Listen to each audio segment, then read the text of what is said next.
ಎಲ್ಲರಿಗೆ ನಮಸ್ಕಾರ. ವಚನ ವಿಭೂತಿಯ ಒಂದು ಉಪನ್ಯಾಸ ಮಾಲಿಕೆಯ 3ನೇ ದಿವಸ. ನಿನ್ನೆ ಬಸವಣ್ಣನವರ ವಚನಗಳನ್ನು ಪರಿಶೀಲನೆ ಮಾಡೋದಕ್ಕೆ ಕೈಗೆತ್ತಿಕೊಂಡ್ವಿ.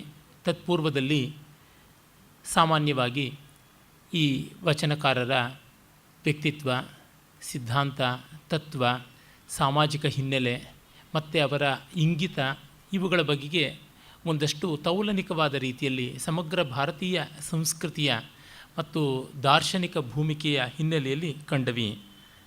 ಅವುಗಳ ಮುಂದುವರಿಕೆಯ ರೂಪವಾಗಿಯೇ ನೇರವಾಗಿ ವಚನಕಾರರ ಮಾತುಗಳನ್ನು ಗಮನಿಸುವಂಥ ಪ್ರಯತ್ನ. ಬಸವಣ್ಣನವರಿಗಿದ್ದ ಆತ್ಮವಿಶ್ವಾಸದ ಬಗೆಗೆ, ನಿಸ್ಪೃಹತೆಯ ಬಗೆಗೆ ಕೆಲವು ವಚನಗಳನ್ನು ಪರಿಶೀಲನೆ ಮಾಡ್ತಾ ಇದ್ದಾಗ ಕೆಲವನ್ನು ಗಮನಿಸಿದ್ವಿ. ಈಗ ನೋಡಿ, ಅವರೊಂದು ಕಡೆ ಹೇಳ್ತಾರೆ, 6 ಮುನಿದು ನಮ್ಮನೇನ ಮಾಡುವರು, ಊರು ಮುನಿದು ನಮ್ಮ ನೆಂತು ಮಾಡುವುದು, ನಮ್ಮ ಕುನ್ನಿಗೆ ಕೂಸ ಕೊಡಬೇಡ, ನಮ್ಮ ಸೊಣಗಂಗೆ ತಳಿಗೆ ನಿಕ್ಕಬೇಡ, ಆನೆ ಮೇಲೆ ಹೋಹೆನ ಶ್ವಾನ ಕಚ್ಚಬಲ್ಲುದೇ, ನಮಗೆ ನಮ್ಮ ಕೂಡಲ ಸಂಗಯ್ಯ ನುಳ್ಳನ್ನಕ್ಕ ಅಂತ.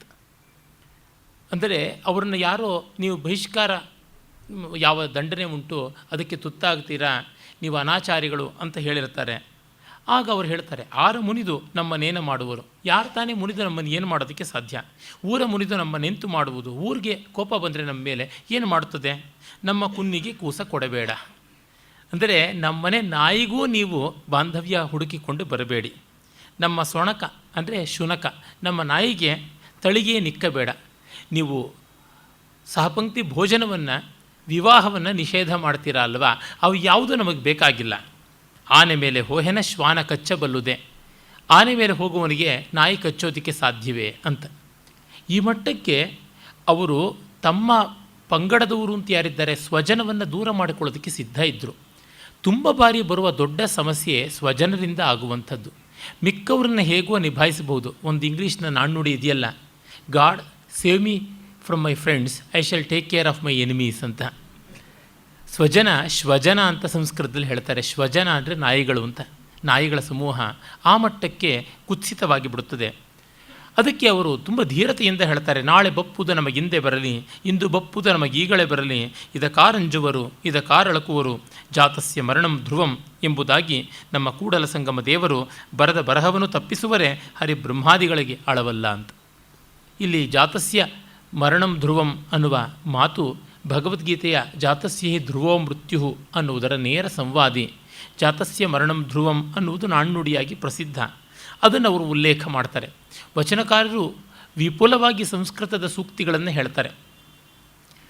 ಈಚೆಗೆ ಕನ್ನಡದ ಸುಧಾರಣೆಗೆ ಅಂತ ಹೊರಟು ಕನ್ನಡಕ್ಕೆ ನಾನಾ ವಿಧವಾದ ವಿಕಾರಗಳನ್ನು ಉಂಟು ಮಾಡುವಂಥ ಒಂದು ಹುನ್ನಾರಕ್ಕೆ ಕೈ ಹಾಕಿದ ಮಹನೀಯರೊಬ್ಬರಿದ್ದಾರಲ್ಲ, ಅದರ ಬಗೆಗೆ ನನ್ನ ಗೆಳೆಯರುಗಳೆಲ್ಲ ಕೆಲವೊಮ್ಮೆ ಕಸಿವಿಸಿ ಮಾಡಿಕೊಂಡಾಗ, ಶುದ್ಧವಾದ ಕನ್ನಡದ ಪರಂಪರೆ ಬಗ್ಗೆ ಗೌರವ ಇರೋರು ಕೆಲವರು ವಿದ್ವನ್ ಮಿತ್ರರು ಬೇಸರ ಪಟ್ಟುಕೊಂಡಾಗ ನಾನು ಹೇಳ್ತಾ ಇರ್ತೀನಿ, ಚಿಂತೆ ಮಾಡಬೇಡಿ, ವಚನಕಾರರಿರೋವರೆಗೂ ಅವ್ರ ಸುಧಾರಣೆಯನ್ನು ಯಾರೂ ಕಿಮ್ಮತ್ತು ಕಾಸಿಗೆ ನೋಡೋದಿಲ್ಲ ಅಂತ. ಏಕೆಂದರೆ ಕನ್ನಡದಲ್ಲಿ ಅಲ್ಪ ಪ್ರಾಣ ಬೇಡ, ಮಹಾಪ್ರಾಣ ಬೇಡ, ಪ್ರಾಣವೇ ಬೇಡ ಅಂತ ಯಥೇಷ್ಟವಾಗಿ ಸೊಂಟ ಮುರಿಯೋದಕ್ಕೆ ಹೋದರೆ ವಚನಕಾರರ ಗತಿ ಏನಾಗಬೇಕು? ಅಲ್ಲಿ ಆಗುವಂಥದ್ದಲ್ಲ. ಹೀಗಾಗಿ ಈ ವಚನಕಾರರು ವಚನಗಳು ಇರುವವರೆಗೆ ಅವರು ಯಾರೂ ಏನೂ ಮಾಡೋಕ್ಕಾಗೋದಿಲ್ಲ. ಯಾವುದೋ ಕುಮಾರವ್ಯಾಸನ್ನ, ಪಂಪನ್ನು ಮೈನಾರಿಟಿ ಕಮ್ಯುನಿಟಿ ಅಂತ ಉಪೇಕ್ಷೆ ಮಾಡ್ಬೋದು. ಆ ದೃಷ್ಟಿಯಿಂದ ನಾನು ಜಾತಿಯ ರಾಜಕೀಯ ದೃಷ್ಟಿಯಿಂದ ಹೇಳ್ತಾ ಇರ್ತಕ್ಕಂಥದ್ದು, ಆ ಶಂಕರ ಭಟ್ರ ಸುಧಾರಣೆಗಳು ಏನೂ ಕಿಮ್ಮತ್ತಿಲ್ಲದೆ ಹಾಗೆ ನಾಶ ಆಗುತ್ತದೆ. ಆ ಮಟ್ಟಕ್ಕೆ ಕನ್ನಡಿಗರಿಗೆ ವಿವೇಕ ಉಂಟು. ಮತ್ತು ಅಧಮ ಪಕ್ಷದಲ್ಲಿ ಈ ಜಾತಿ ರಾಜಕೀಯದಿಂದಾಗಿ ಇದು ಉಳ್ಕೊಳ್ಳುತ್ತೆ ಅಂತ. ಅಂದರೆ ವಚನಕಾರರು ಎಷ್ಟು ಭವ್ಯೋದಾರವಾದವರು, ಇಂಥ ನಿಕೃಷ್ಟರ ಜೊತೆಗೆ ಯುದ್ಧ ಮಾಡೋದಕ್ಕೆ ನಾವು ನಿಲ್ಲಿಸಬೇಕಲ್ಲ ಗುರಾಣಿಯಾಗಿ ಅಂತ ಬೇಜಾರಾಗುತ್ತದೆ. ಆದರೆ ಅನಿವಾರ್ಯ ಗತಿ. ಹಾಗಾಗಿ ವಚನಗಳನ್ನು ಟ್ಯಾಂಪರ್ ಮಾಡೋದಕ್ಕೆ ಹೋದರೆ, ಈಗ ನೋಡಿ ನಮ್ಮ ಈಚೆಗಷ್ಟೇ ಜ್ಞಾನಪೀಠಿಗಳಲ್ಲಿ ಒಬ್ಬರಾದ್ರಲ್ಲ, ಅವರು ನಿರ್ಲಜ್ಜವಾಗಿ ಭಂಡತನದಿಂದ ಶಂಕರ ಭಟ್ರ ಕನ್ನಡವೇ ಬಹಳ ಸರಿಯಾಗಿರೋದು, ಇನ್ನು ಮೇಲೆ ನಾನು ಬರೀತೀನಿ ಅಂತ. ಈಗ ಅವರು ಮತ್ತೆ ತಮ್ಮ ಪುಸ್ತಕಗಳನ್ನು ರೀಪ್ರಿಂಟ್ ಮಾಡ್ಕೊಂಡಿದ್ದಾರೆ. ಅವ್ರಿಗೆ ಯಾಕೆ ನರವಿಲ್ಲ ತಮ್ಮ ಪುಸ್ತಕಗಳನ್ನೆಲ್ಲನೂ ಆ ಸುಧಾರಿತವಾದ ಕನ್ನಡ ಅಂತ ಯಾವುದಿದೆ ಅದರೊಳಗೆ ಪ್ರಿಂಟ್ ಮಾಡೋದಕ್ಕೆ? ಒಬ್ಬ ಮುಂಡೆ ಮಗನೂ ಮೂಸು ನೋಡೋದಿಲ್ಲ. ಅದೇ ಆಗಿರ್ತಕ್ಕಂಥದ್ದು. ಯಾರು ಯಾವ ಲೈಬ್ರರಿಗಳು ತೊಗೊಳ್ಳೋದಿಲ್ಲ, ಯಾವ ಯೂನಿವರ್ಸಿಟಿನಲ್ಲೂ ತೊಗೊಳ್ಳೋದಿಲ್ಲ. ಅದು ಅವ್ರ ಪುಸ್ತಕ ಖರ್ಚಾಗಬೇಕು, ಅವ್ರಿಗೆ ಬೇಕಾದಷ್ಟು ರಾಯಲ್ಟಿ ಬರಬೇಕು, ಎಲ್ಲ ಆಗಬೇಕು. ಅದಕ್ಕೆ ಮಾತ್ರ ಮಾಮೂಲಿ ಒಳ್ಳೆಯ ಶುದ್ಧವಾದ ಕನ್ನಡ ಬೇಕು. ಆದರೆ ರಾಜಕೀಯ ಮಾಡೋದಕ್ಕೆ, ಕಪಟತಂತ್ರ ಮಾಡೋದಕ್ಕೆ ಶಂಕರ ಭಟ್ರ ಕನ್ನಡವೇ ಬೇಕು ಅಂತ. ಈ ಮಟ್ಟದ ಕುತಂತ್ರಕ್ಕೆ ಇಳಿದರೆ ಕಂಬಾರರು ಎಂಥ ಧೂರ್ತತನ, ನೀಚತನ, ಅದಕ್ಕೆ ಯಾವ ಹೋಲಿಕೆಯೇ ಕಾಣೋದಿಲ್ಲ. ಕನ್ನಡ ದ್ರೋಹಿ ಅಂತಲೇ ಬೇಕಾಗುತ್ತದೆ. ಯಾಕೆಂದರೆ ತಾವು ಒಪ್ಪಿದ್ದನ್ನು ಆಚರಿಸಬೇಕಲ್ವ. ಇಲ್ಲ, ನನ್ನ ಕೈಲಾಗೋದಿಲ್ಲ, ನನಗೆ ತಾಕತ್ತಿಲ್ಲ ಅಂತ ಹೇಳಬೇಕಲ್ಲ. ಆ ಮಹಾಕನ್ನಡಕ್ಕೆ ಇರೋದಕ್ಕೆ ನನ್ನ ಕನ್ನಡಕ್ಕೆ ತಾಕತ್ತಿಲ್ಲ ಅಂತ. ಅಂದರೆ ಈ ಮಟ್ಟದ ಆತ್ಮವಂಚನೆಯನ್ನು, ಲೋಕವಂಚನೆಯನ್ನು ಮಾಡ್ತಾ ಇರ್ತಾರೆ. ತಮ್ಮ ಜೇಬುಗಳನ್ನು ಮಾತ್ರ ತುಂಬಿಸಿಕೊಳ್ಳೋದು, ಪದವಿ ಪ್ರತಿಷ್ಠೆಗಳನ್ನು ಪಡೆಯುವಂಥದ್ದು ಮಾಡ್ತಾ ಇರ್ತಾರೆ. ಅವರಿಗೆ ಎದುರಿಸೋದಕ್ಕೂ ವಚನಕಾರರೇ ನಮಗೆ ಬೇಕಾಗಿದೆ. ಇದು ಈ ಮಟ್ಟಕ್ಕೆ ನಾವು ಇಳಿಸಿಕೊಳ್ಳಬೇಕಾದ ದುಸ್ಥಿತಿಯನ್ನು ತರುವಂತೆ ಈ ಜಾತಿ ರಾಜಕೀಯ, ಮತ ರಾಜಕೀಯ ಇವುಗಳು ಬಂದಿವೆ. ಬಸವಣ್ಣನವರು ಹೇಳ್ತಾರೆ, ಇಂದು ಬರುವುದು ಈಗಳೇ ಬರಲಿ ಅಂತ. ಬರಲಿ, ಏನಾಗುತ್ತೋ ನೋಡೋಣ ಅಂತ. ಇದು ಬಹಳ ದೊಡ್ಡದಾದ ಒಂದು ಸತ್ವ ಅಂತ ನನಗನ್ನಿಸುತ್ತದೆ. ತಾವು ನಚ್ಚಿದ ನಿಷ್ಠೆಯನ್ನು ಯಾವುದಿದೆ ಅದನ್ನು ಆದ್ಯಂತವಾಗಿ ಕಾಪಾಡಿಕೊಂಡು ಬಂದಿದ್ದಾರೆ. ನಮ್ಮ ಕೂಡಲ ಸಂಗಮ ಬರೆದ ಬರಹವನ್ನು ಯಾರು ತಪ್ಪಿಸೋದಕ್ಕೆ ಸಾಧ್ಯ ಅಂತ. ಹಾಗಾಗಿ ವಿಧಿಗೆ ನಾವು ಅಂಜುವುದಿಲ್ಲ ಅಂತ. ಈ ಶ್ರದ್ಧೆ, ವೀರ, ಛಲಬೇಕು ಶರಣಂಗಿ ಅಂತ ಅವರದೇ ಮಾತೊಂದು ಇದೆಯಲ್ಲ, ನಿನ್ನೆ ನೋಡಿದ್ವಲ್ಲ, ಅಲ್ಲಿ ತೋರಿಸುತ್ತದೆ. ಅದಕ್ಕೆ ಕಾರಣ ಅಂತರಂಗ ಬಹಿರಂಗ ಶುದ್ಧಿ. ಆ ಪಾವಿತ್ರ್ಯ ಇಲ್ಲದೇ ಇದ್ದಾಗ ಯಾರಿಗೂ ಹೇಳುವುದಕ್ಕೆ ಕಷ್ಟವಾಗುತ್ತದೆ. ಈಗಲೂ ನೋಡಿ, ನಮ್ಮಲ್ಲಿ ಕನ್ನಡವನ್ನು ಕುರಿತು ಚರ್ಚೆ ಮಾಡುವಾಗ ನಮ್ಮ ಅನೇಕ ಸಾಹಿತಿಗಳು ಮುಂದೆ ಮುಂಚೂಣಿಯಲ್ಲಿ ನಿಂತುಕೊಳ್ತಾರೆ. ಆದರೆ ಅವರ ಮಕ್ಕಳು, ಮೊಮ್ಮಕ್ಕಳು, ಮರಿಮಕ್ಕಳಿಗೆ ಇಂಗ್ಲೀಷ್ ಮೀಡಿಯಂನಲ್ಲಿಯೇ ಓದಾಗಬೇಕಾಗಿರುತ್ತದೆ. ಅದು ಯಾರನ್ನೇ ಬೇಕಾದರೆ ನೋಡಿ, ಆ ಥರ ಆಗಿದ್ದು ಉಂಟು. ಒಮ್ಮೆ ಈ ಥರದ ಸಮಸ್ಯೆ ಬಂದಿತ್ತು. ಪ್ರಸಿದ್ಧರಾದ, ಕನ್ನಡಕ್ಕಾಗಿ ಬೇಕಾದಷ್ಟು ಕೆಲಸವೇ ಮಾಡಿರ್ತಕ್ಕಂಥ ಜವರೇಗೌಡರು ನನ್ನ ಮನೆ ಹತ್ತಿರ ಇರತಕ್ಕಂಥ ಒಂದು ಶಾಲೆಯಲ್ಲಿ ಮೊಮ್ಮಗನಿಗೆ ಇಂಗ್ಲೀಷ್ ಮೀಡಿಯಂ ಸೀಟಿಗೋಸ್ಕರ ಬಂದಿದ್ದರು. ಆಗ ಅಲ್ಲಿದ್ದಂಥವರು ಆ ಒಂದು ಯಾವ ಪ್ಯಾನೆಲ್ ಇರುತ್ತದಲ್ಲ, ಆಳ್ವಿಕೆಯ ಮಂಡಳಿಯಲ್ಲಿ ಅಲ್ಲಿದ್ದವರು ನನಗೆ ತುಂಬ ಆದರಣೀಯರಾದ, ತಮಗೆಲ್ಲರಿಗೂ ಚಿರಪರಿಚಿತರಾದಂತಹ ಗುರುರಾಜ ಕರ್ಜಗಿಯವರು. ಅವರು ಕೇಳಿದ್ರಂತೆ, ನೀವು ಮೊನ್ನೆ ತಾನೇ ಇಂಗ್ಲೀಷ್ ಮೀಡಿಯಂ ಶಾಲೆಗಳನ್ನು ರದ್ದು ಮಾಡಬೇಕು ಅಂತ ಜಾಥಾ ಹೋಗಿದ್ದರೆ ಯಾತಕ್ಕೆ ಬಂದು ಕೇಳ್ತಾ ಇದ್ದೀರಾ ಅಂತ.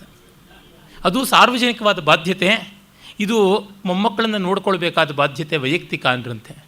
ಈ ಮಟ್ಟದ ಡೈಕಾಟಮಿ ಆದರೆ ಎಲ್ಲಿಂದ ಉಳಿಯುತ್ತದೆ? ಅದಕ್ಕೆ ಯಾವ ಚಳವಳಿಯೂ ಫಲಕಾರಿ ಆಗೋದಿಲ್ಲ. ಎಲ್ಲೋ ಕೆಲವರು ಮಾತ್ರ ತಮ್ಮ ಮಕ್ಕಳಿಗೆ ಆ ರೀತಿಯಾದ ವ್ಯಾಸಂಗವನ್ನು ಕೊಡಿಸಿದವರು ಉಂಟು. ಇನ್ನು ಮೊಮ್ಮಕ್ಕಳ ಕಾಲಕ್ಕೆ ನಮ್ಮ ಮಾತು ನಡೆಯೋದಿಲ್ಲ ಅಂತಾದಾಗ ತೆಪ್ಪಗಿರಬೇಕು. ನಮ್ಮ ಮಾತನ್ನು ನಮ್ಮ ಮಕ್ಕಳು ಕೇಳೋಲ್ಲ ಅಂತಂದರೆ ಬೇರೆಯವ್ರಿಗೆ ಹೇಳೋಕ್ಕೆ ಹೋಗಬಾರ್ದು. ಈ ಮಟ್ಟದಲ್ಲಿ ಪ್ರಾಮಾಣಿಕತೆ ಅನ್ನುವುದು ಬೇಕಲ್ಲ. ಅದನ್ನು ನೋಡಿದಾಗ ಬಸವಣ್ಣನವ್ರಿಗಿತ್ತು ಆ ಪ್ರಾಮಾಣಿಕತೆ, ಆ ಪರಿಶುದ್ಧತೆ ಇತ್ತು. ವಚನಕಾರರಲ್ಲಿ ಅನೇಕರಿಗೆ ಆ ರೀತಿಯಾದ ಪ್ರಾಮಾಣಿಕತೆ ಇದ್ದದ್ದು ಎದ್ದು ತೋರುತ್ತದೆ. ಹಾಗಾಗಿ ಅವರು ಯಾವ ಅಂಟೂ ಇಲ್ಲದೆ ಹೇಳ್ತಾರೆ. ಅವರು ಹೇಳ್ತಾರೆ, ಹರಿವ ಹಾವಿಂಗಂಜೆ, ಉರಿಯ ನಾಲಿಗೆ ಗಂಜೆ, ಸುರಗಿಯ ಮೊನೆಗಂಜೆ, ಒಂದಕ್ಕಂಜುವೆ ಒಂದಕ್ಕಳಕುವೆ, ಪರಸ್ತ್ರೀ ಪರಧನವೆಂಬಿ ಜೂಜಿಂಗಂಜುವೆ, ಮುನ್ನಂಜದ ರಾವಣನೇ ವಿಧಿಯಾದ ಅಂಜುವೆನಯ್ಯ ಕೂಡಲ ಸಂಗಮದೇವ ಅಂತ. ನಾನು ಹಾವಿಗೂ ಅಂಜೋಲ್ಲ, ಬೆಂಕಿಗೂ ಅಂಜೋಲ್ಲ, ಖಡ್ಗಕ್ಕೂ ಅಂಜೋಲ್ಲ, ವಿಷಕ್ಕೂ ಅಂಜೋಲ್ಲ, ಯಾವುದಕ್ಕೂ ಅಂಜೋಲ್ಲ.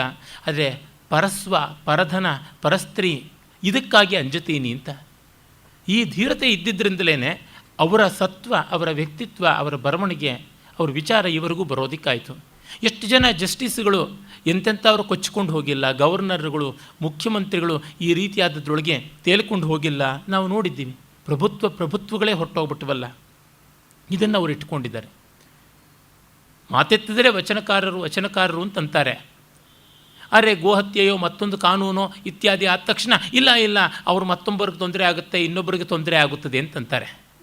ಆಗ ಇದನ್ನು ಹೇಳೋದಕ್ಕೆ ಎಲ್ಲಿಂದ ನೈತಿಕವಾದ ಹಕ್ಕು ಬರುತ್ತದೆ? ನಿಜ, ತದನ್ನಾಸ್ತಸ್ಯ ದೇವತಾ, ಅವರವ್ರ ಆಹಾರ ಪದ್ಧತಿ ಅವರವ್ರದ್ದು ಅಂತಂದರೆ ಆ ಬಗೆಗೆ ಬೇರೆ ರೀತಿಯಿಂದ ನೋಡಬೇಕು. ಉದಾಹರಣೆಗೆ ನನಗೆ ಗೊತ್ತಿದೆ, ನಾನು ಅನೇಕ ವೇದಿಕೆಗಳಲ್ಲಿ ಹೇಳಿದ್ದೀನಿ, ಬರವಣಿಗೆಯೂ ಮಾಡಿದ್ದೀನಿ.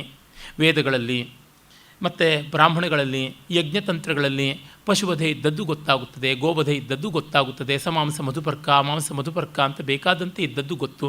ಹೀಗೆಲ್ಲ ಹೇಳಿಯೂ ಇದ್ದೀನಿ. ಆದರೆ ಸಸ್ಯಾಹಾರಕ್ಕೆ ಬೇಕಾದಷ್ಟು ಪ್ರಯೋಜನ ಇದೆ ಅನ್ನುವಂಥದ್ದು ನೋಡಬೇಕು.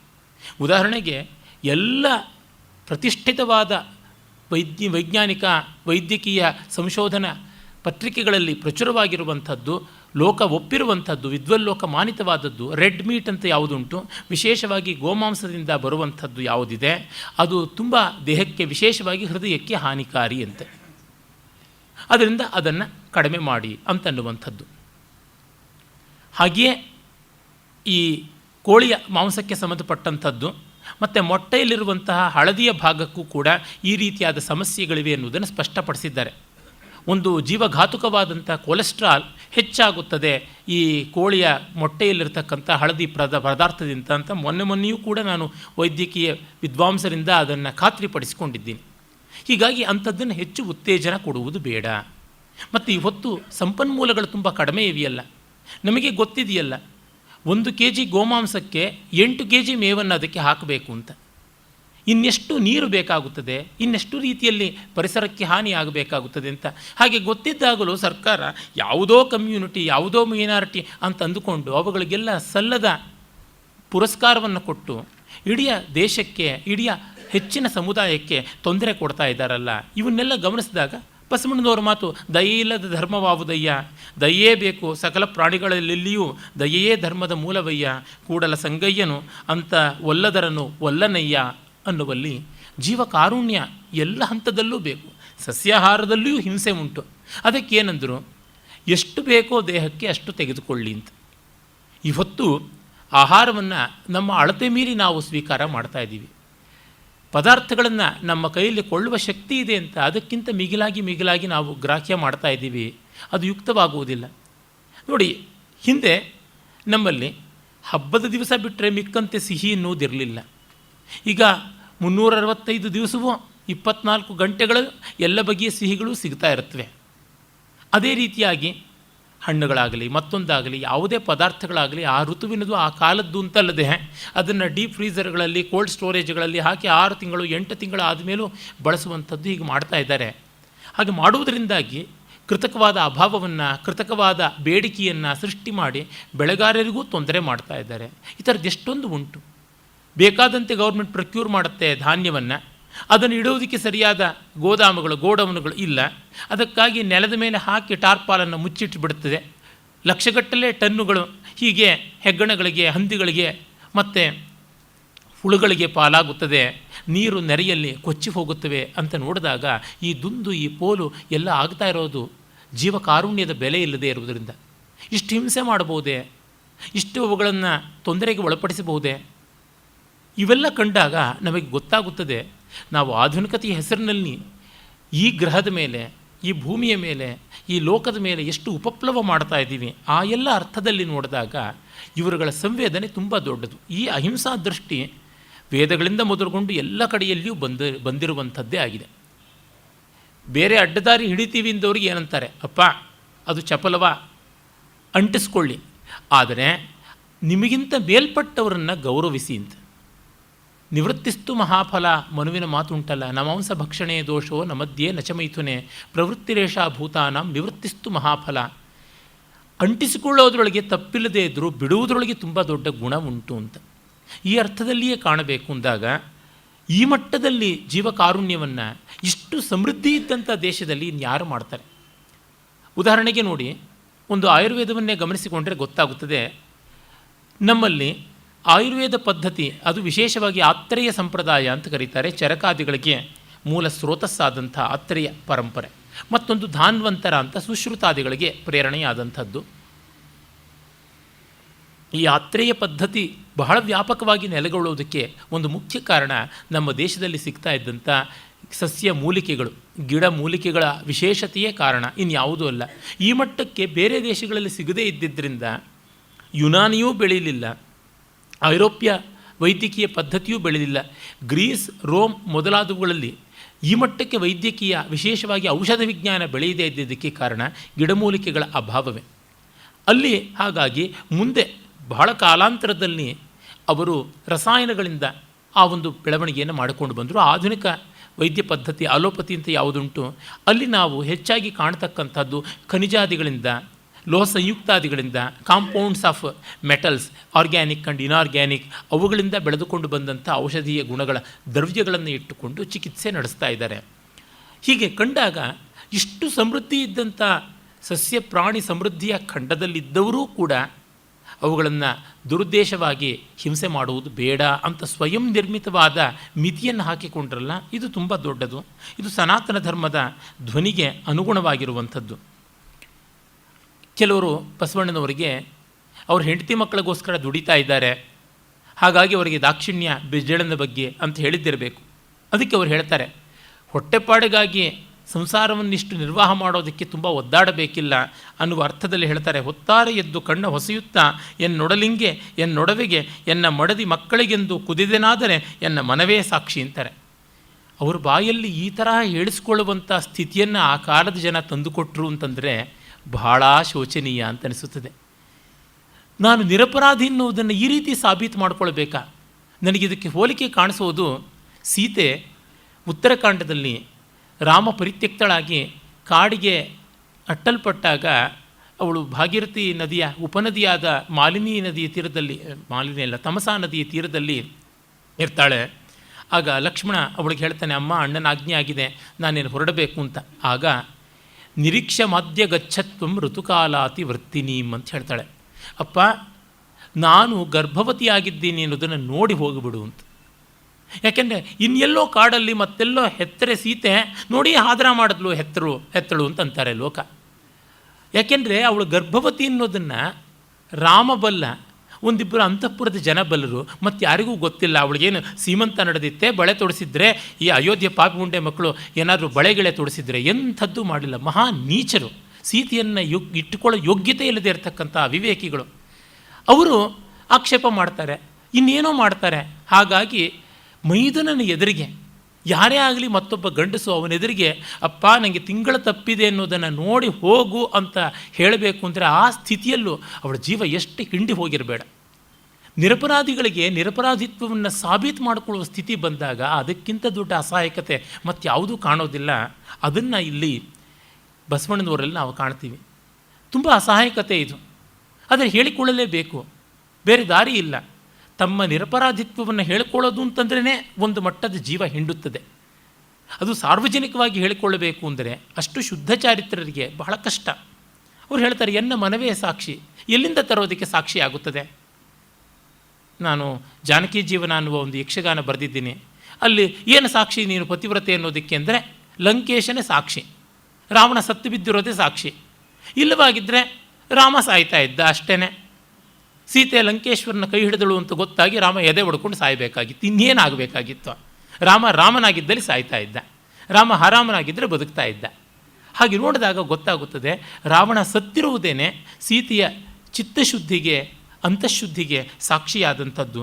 ಹಾಗಾಗಿ ಆತ್ಮಸಾಕ್ಷಿಯನ್ನು ಇಟ್ಟುಕೊಂಡು ಅವರು ಹೇಳ್ತಾರೆ, ನಾನು ಬೆಳಗ್ಗೆ ಎದ್ದು ಅರಮನೆಯ ಕೆಲಸ ಅನ್ನೋದು ಮನೆಗಾಗಿ ಅಲ್ಲ, ಬಟ್ಟೆಗಾಗಿ ಅಲ್ಲ, ಊಟಕ್ಕಾಗಿ ಅಲ್ಲ, ಹೆಂಡತಿ ಮಕ್ಕಳಿಗಾಗಿ ಅಲ್ಲ. ಆಸನೆ ಶಯನೆ ಯಾನೆ ಸಂಪರ್ಕೆ ಸಹಭೋಜನೆ ಸಂಚರಂತಿ ಮಹಾಘೋರೆ ನರಕೆ ಕಾಲಮಕ್ಷಯಂ ಎಂಬ ಶ್ರುತಿಯ ಬಸವಣ್ಣ ನೋದುವನು ಎಂಬರು. ಈ ಆಸನ ಶಯನ ಯಾನ ಸಂಪರ್ಕ ಸಹಭೋಜನ ಇತ್ಯಾದಿಗಳ ಮೂಲಕ ಭವಿಗಳ ಜೊತೆಗೆ ಮಾಡಿ ಮಹಾ ನರಕವನ್ನು ಪಡೀತಾರೆ ಅಂತಾರೆ. ಇದು ನಾನು ಮಾಡುವಂಥದ್ದು. ಶಿವಭಕ್ತರಲ್ಲದೆ ಇದ್ದವರು, ಶರಣರಲ್ಲದೆ ಇದ್ದವರು ಸಹವಾಸವನ್ನು ಮಾಡೋದಿಲ್ಲ. ಭವಿ ಬಿಜ್ಜಳನ ಗದ್ದುಗೆ ಕೆಳಗೆ ಕುಳ್ಳಿರ್ದು ಓಲೈಸೆಹನೆಂದು ನುಡಿವರಯ್ಯ ಪ್ರಮಥರು. ಬಿಜ್ಜಳ ಎತ್ತರದ ಸಿಂಹಾಸನದಲ್ಲಿ ಕೂತಿದ್ರೆ ನಾನು ಕೆಳಗೆ ಕೂತಿದ್ದು ಓಲೈಸ್ತೀನಿ ಅಂತಾರೆ. ಕೊಡವೆ ನುತ್ತರವನವರಿಗೆ ಕೊಡಲಮ್ಮುವೆ ಹೊಲೆಯರ ಮನೆಯ ಹೊಕ್ಕು ಸಲೆ ಕೈಯ ಕೂಲಿ ಮಾಡಿಯಾದರೆಯೂ ನಿಮ್ಮ ನಿಲವಂಗೆ ಕುದಿವೆನಲ್ಲದೆ ಎನ್ನೊಡಲವಸರಕ್ಕೆ ಕುದಿದೆನಾದಡೆ ತಲೆದಂಡ ಕೂಡಲ ಸಂಗಮ ದೇವ ಅಂತಾರೆ. ನಾನು ಮಾಡ್ತಾ ಇರೋದು ಶರಣರಿಗೋಸ್ಕರವಾಗಿ, ಶಿವಶರಣರಿಗೆ ಶಿವಭಕ್ತರಿಗೆ ಲೋಕದಲ್ಲಿ ಸದುಪಾಯಗಳಾಗಲಿ, ಅವರಿಗೆ ಜೀವನೋಪಾಯ, ಅವರಿಗೆ ಗೌರವ, ಅವರಿಗೆ ಮಾರ್ಗದರ್ಶನ ಸಿಗಲಿ ಅಂತ ನಾನು ಅರಸೊತ್ತಿಗೆಗೆ ದುಡಿತಾ ಇದ್ದೀನಲ್ಲದೆ ಸ್ವಂತಕ್ಕಾಗಿ ಅಲ್ಲ ಅಂತ. ಸ್ವಂತಕ್ಕಾಗಿ ಮಾಡಿಕೊಳ್ಳೋದು ಏನೂ ಬೇಕಾಗಿರಲಿಲ್ಲ, ಸಾಕಾಗಿತ್ತು, ಸುಮ್ಮನೆ ಇರಬಹುದಾಗಿತ್ತು. ಆದರೆ ಲೋಕಸಂಗ್ರಹ ರೂಪದಿಂದ ಮಾಡ್ತಾ ಇರೋದೇ ಹೊರತು ಮತ್ತೇನೂ ಅಲ್ಲ. ನಾನು ಅನ್ಯಥಾ ಮಾಡಿದ್ದಲ್ಲಿ ತಲೆದಂಡ ಅಂತ ಹೇಳ್ತಾರೆ. ಇದಕ್ಕಿಂತಲೂ ನಾನು ಯಾವ ಚಂಡಾಲನ ಮನೆಯಲ್ಲಿ ಕೂಲಿಯಾದರೂ ಮಾಡಿಕೊಂಡಿದ್ದೇನೋ, ಆದರೆ ಈ ಒಂದು ಕಾರಣಕ್ಕಾಗಿ ಇದ್ದೀನಿ ಅಂತ ಹೇಳ್ಬಿಟ್ಟಂತಾರೆ. ತುಂಬ ಆತ್ಮಗ್ಲಾನಿಯ ಸ್ಥಿತಿ, ಅದನ್ನು ಅವರು ದಾಟ್ತಾರೆ. ಆದರೆ ಅವರಿಗೆ ಸ್ವಜನರು ಎಷ್ಟು ಹಿಂಸೆ ಕೊಟ್ಟಿರ್ತಾರೆ ಅನ್ನೋದು ಅದರಿಂದ ಗೊತ್ತಾಗುತ್ತದೆ. ಗಾಸಿಪ್ ಮಾಡೋದಿದೆಯಲ್ಲ, ಅದು ಬಹಳ ಬಹಳ ಅನುಕೂಲಕಾರಿಯಾದದ್ದು ಲೋಕದಲ್ಲಿ. ಎಲ್ಲರಿಗೂ ರುಚಿ ಪರರನ್ನು ಬೈಯೋದು ಅಂತಂದರೆ. ಬಹಳ ಸುಲಭವಾಗಿ ಸಲೀಸಾಗಿ ಹೇಳಿಬಿಡ್ತಾರೆ, ಅಲ್ಲಿ ಏನಿತ್ತು, ಇಲ್ಲಿ ಏನಿತ್ತು, ಅಲ್ಲಿ ಎಂಥದ್ದಿತ್ತು ಅಂತ. ಆದರೆ ಬಸವಣ್ಣನವರು ಅದನ್ನು ಒಪ್ಪುವಂಥವರಲ್ಲ. ಅವ್ರು ಹೇಳ್ತಾರೆ, ನಾನು ಏನು ಕೆಲಸ ಮಾಡ್ತೀನಿ ಅಂತ.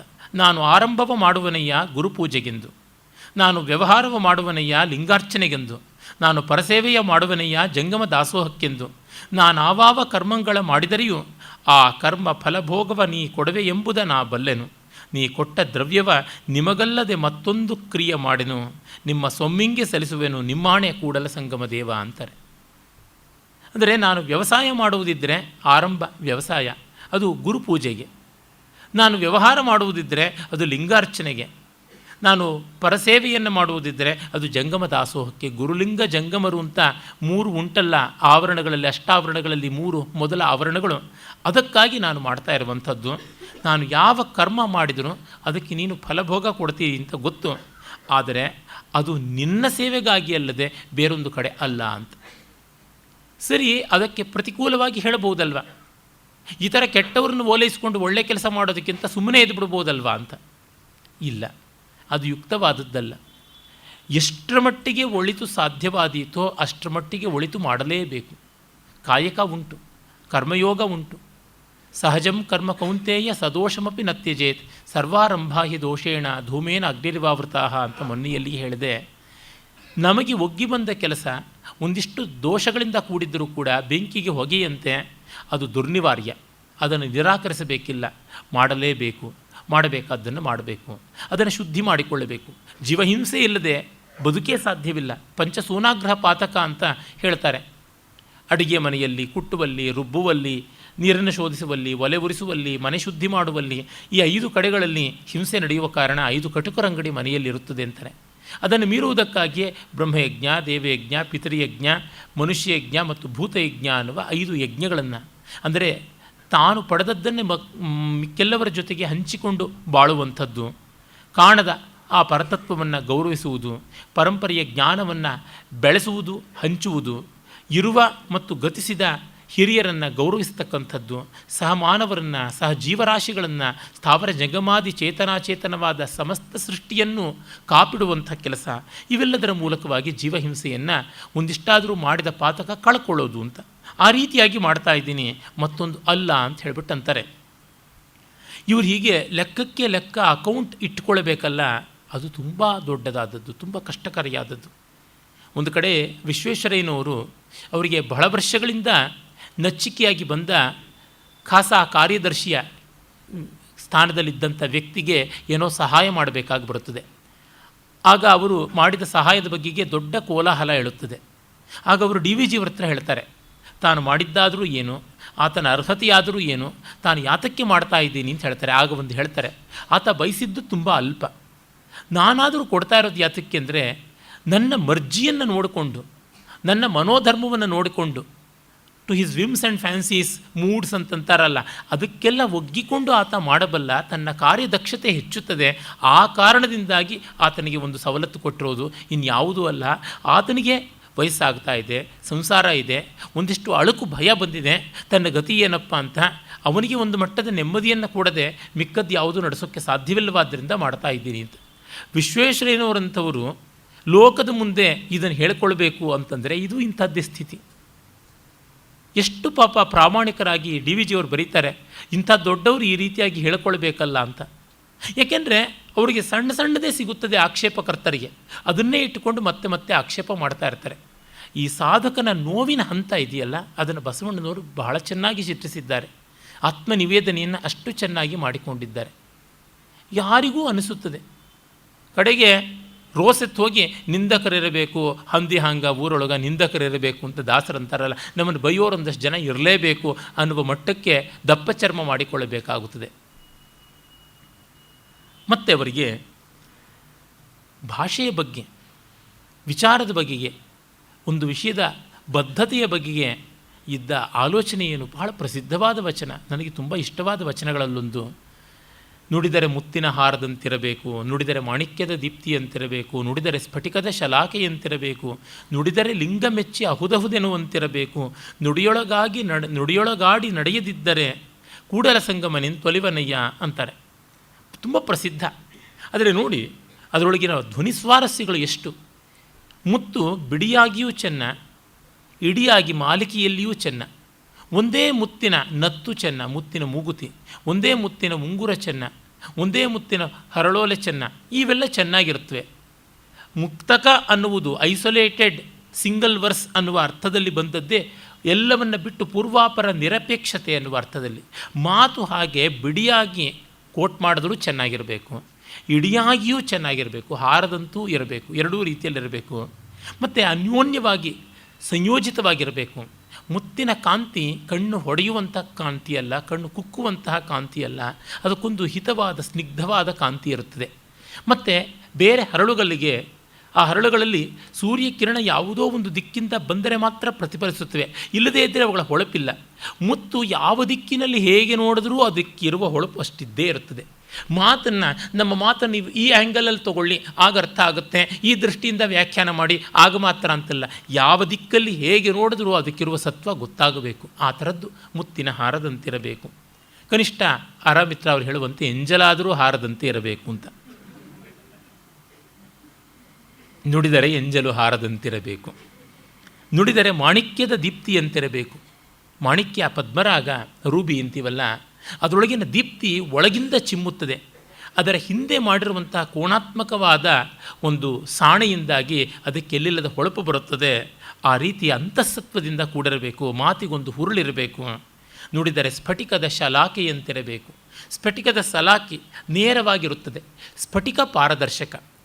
ಮಾತಿಗೆ ಒಂದು ಪಾರದರ್ಶಕತೆ ಇರಬೇಕು, ಅದಕ್ಕೊಂದು ರುಜುತ್ವವೂ ಇರಬೇಕು ಅಂತಂತಾರೆ. ಅಂದರೆ ಮಾತು ಒಗಟಾಗಬಾರ್ದು. ಗೂಡಾರದ ಕವಿಯೇ ಅಂತಂತಾರೆ ಹಳಗನ್ನಡದ ವಿದ್ವತ್ ಕವಿಗಳು.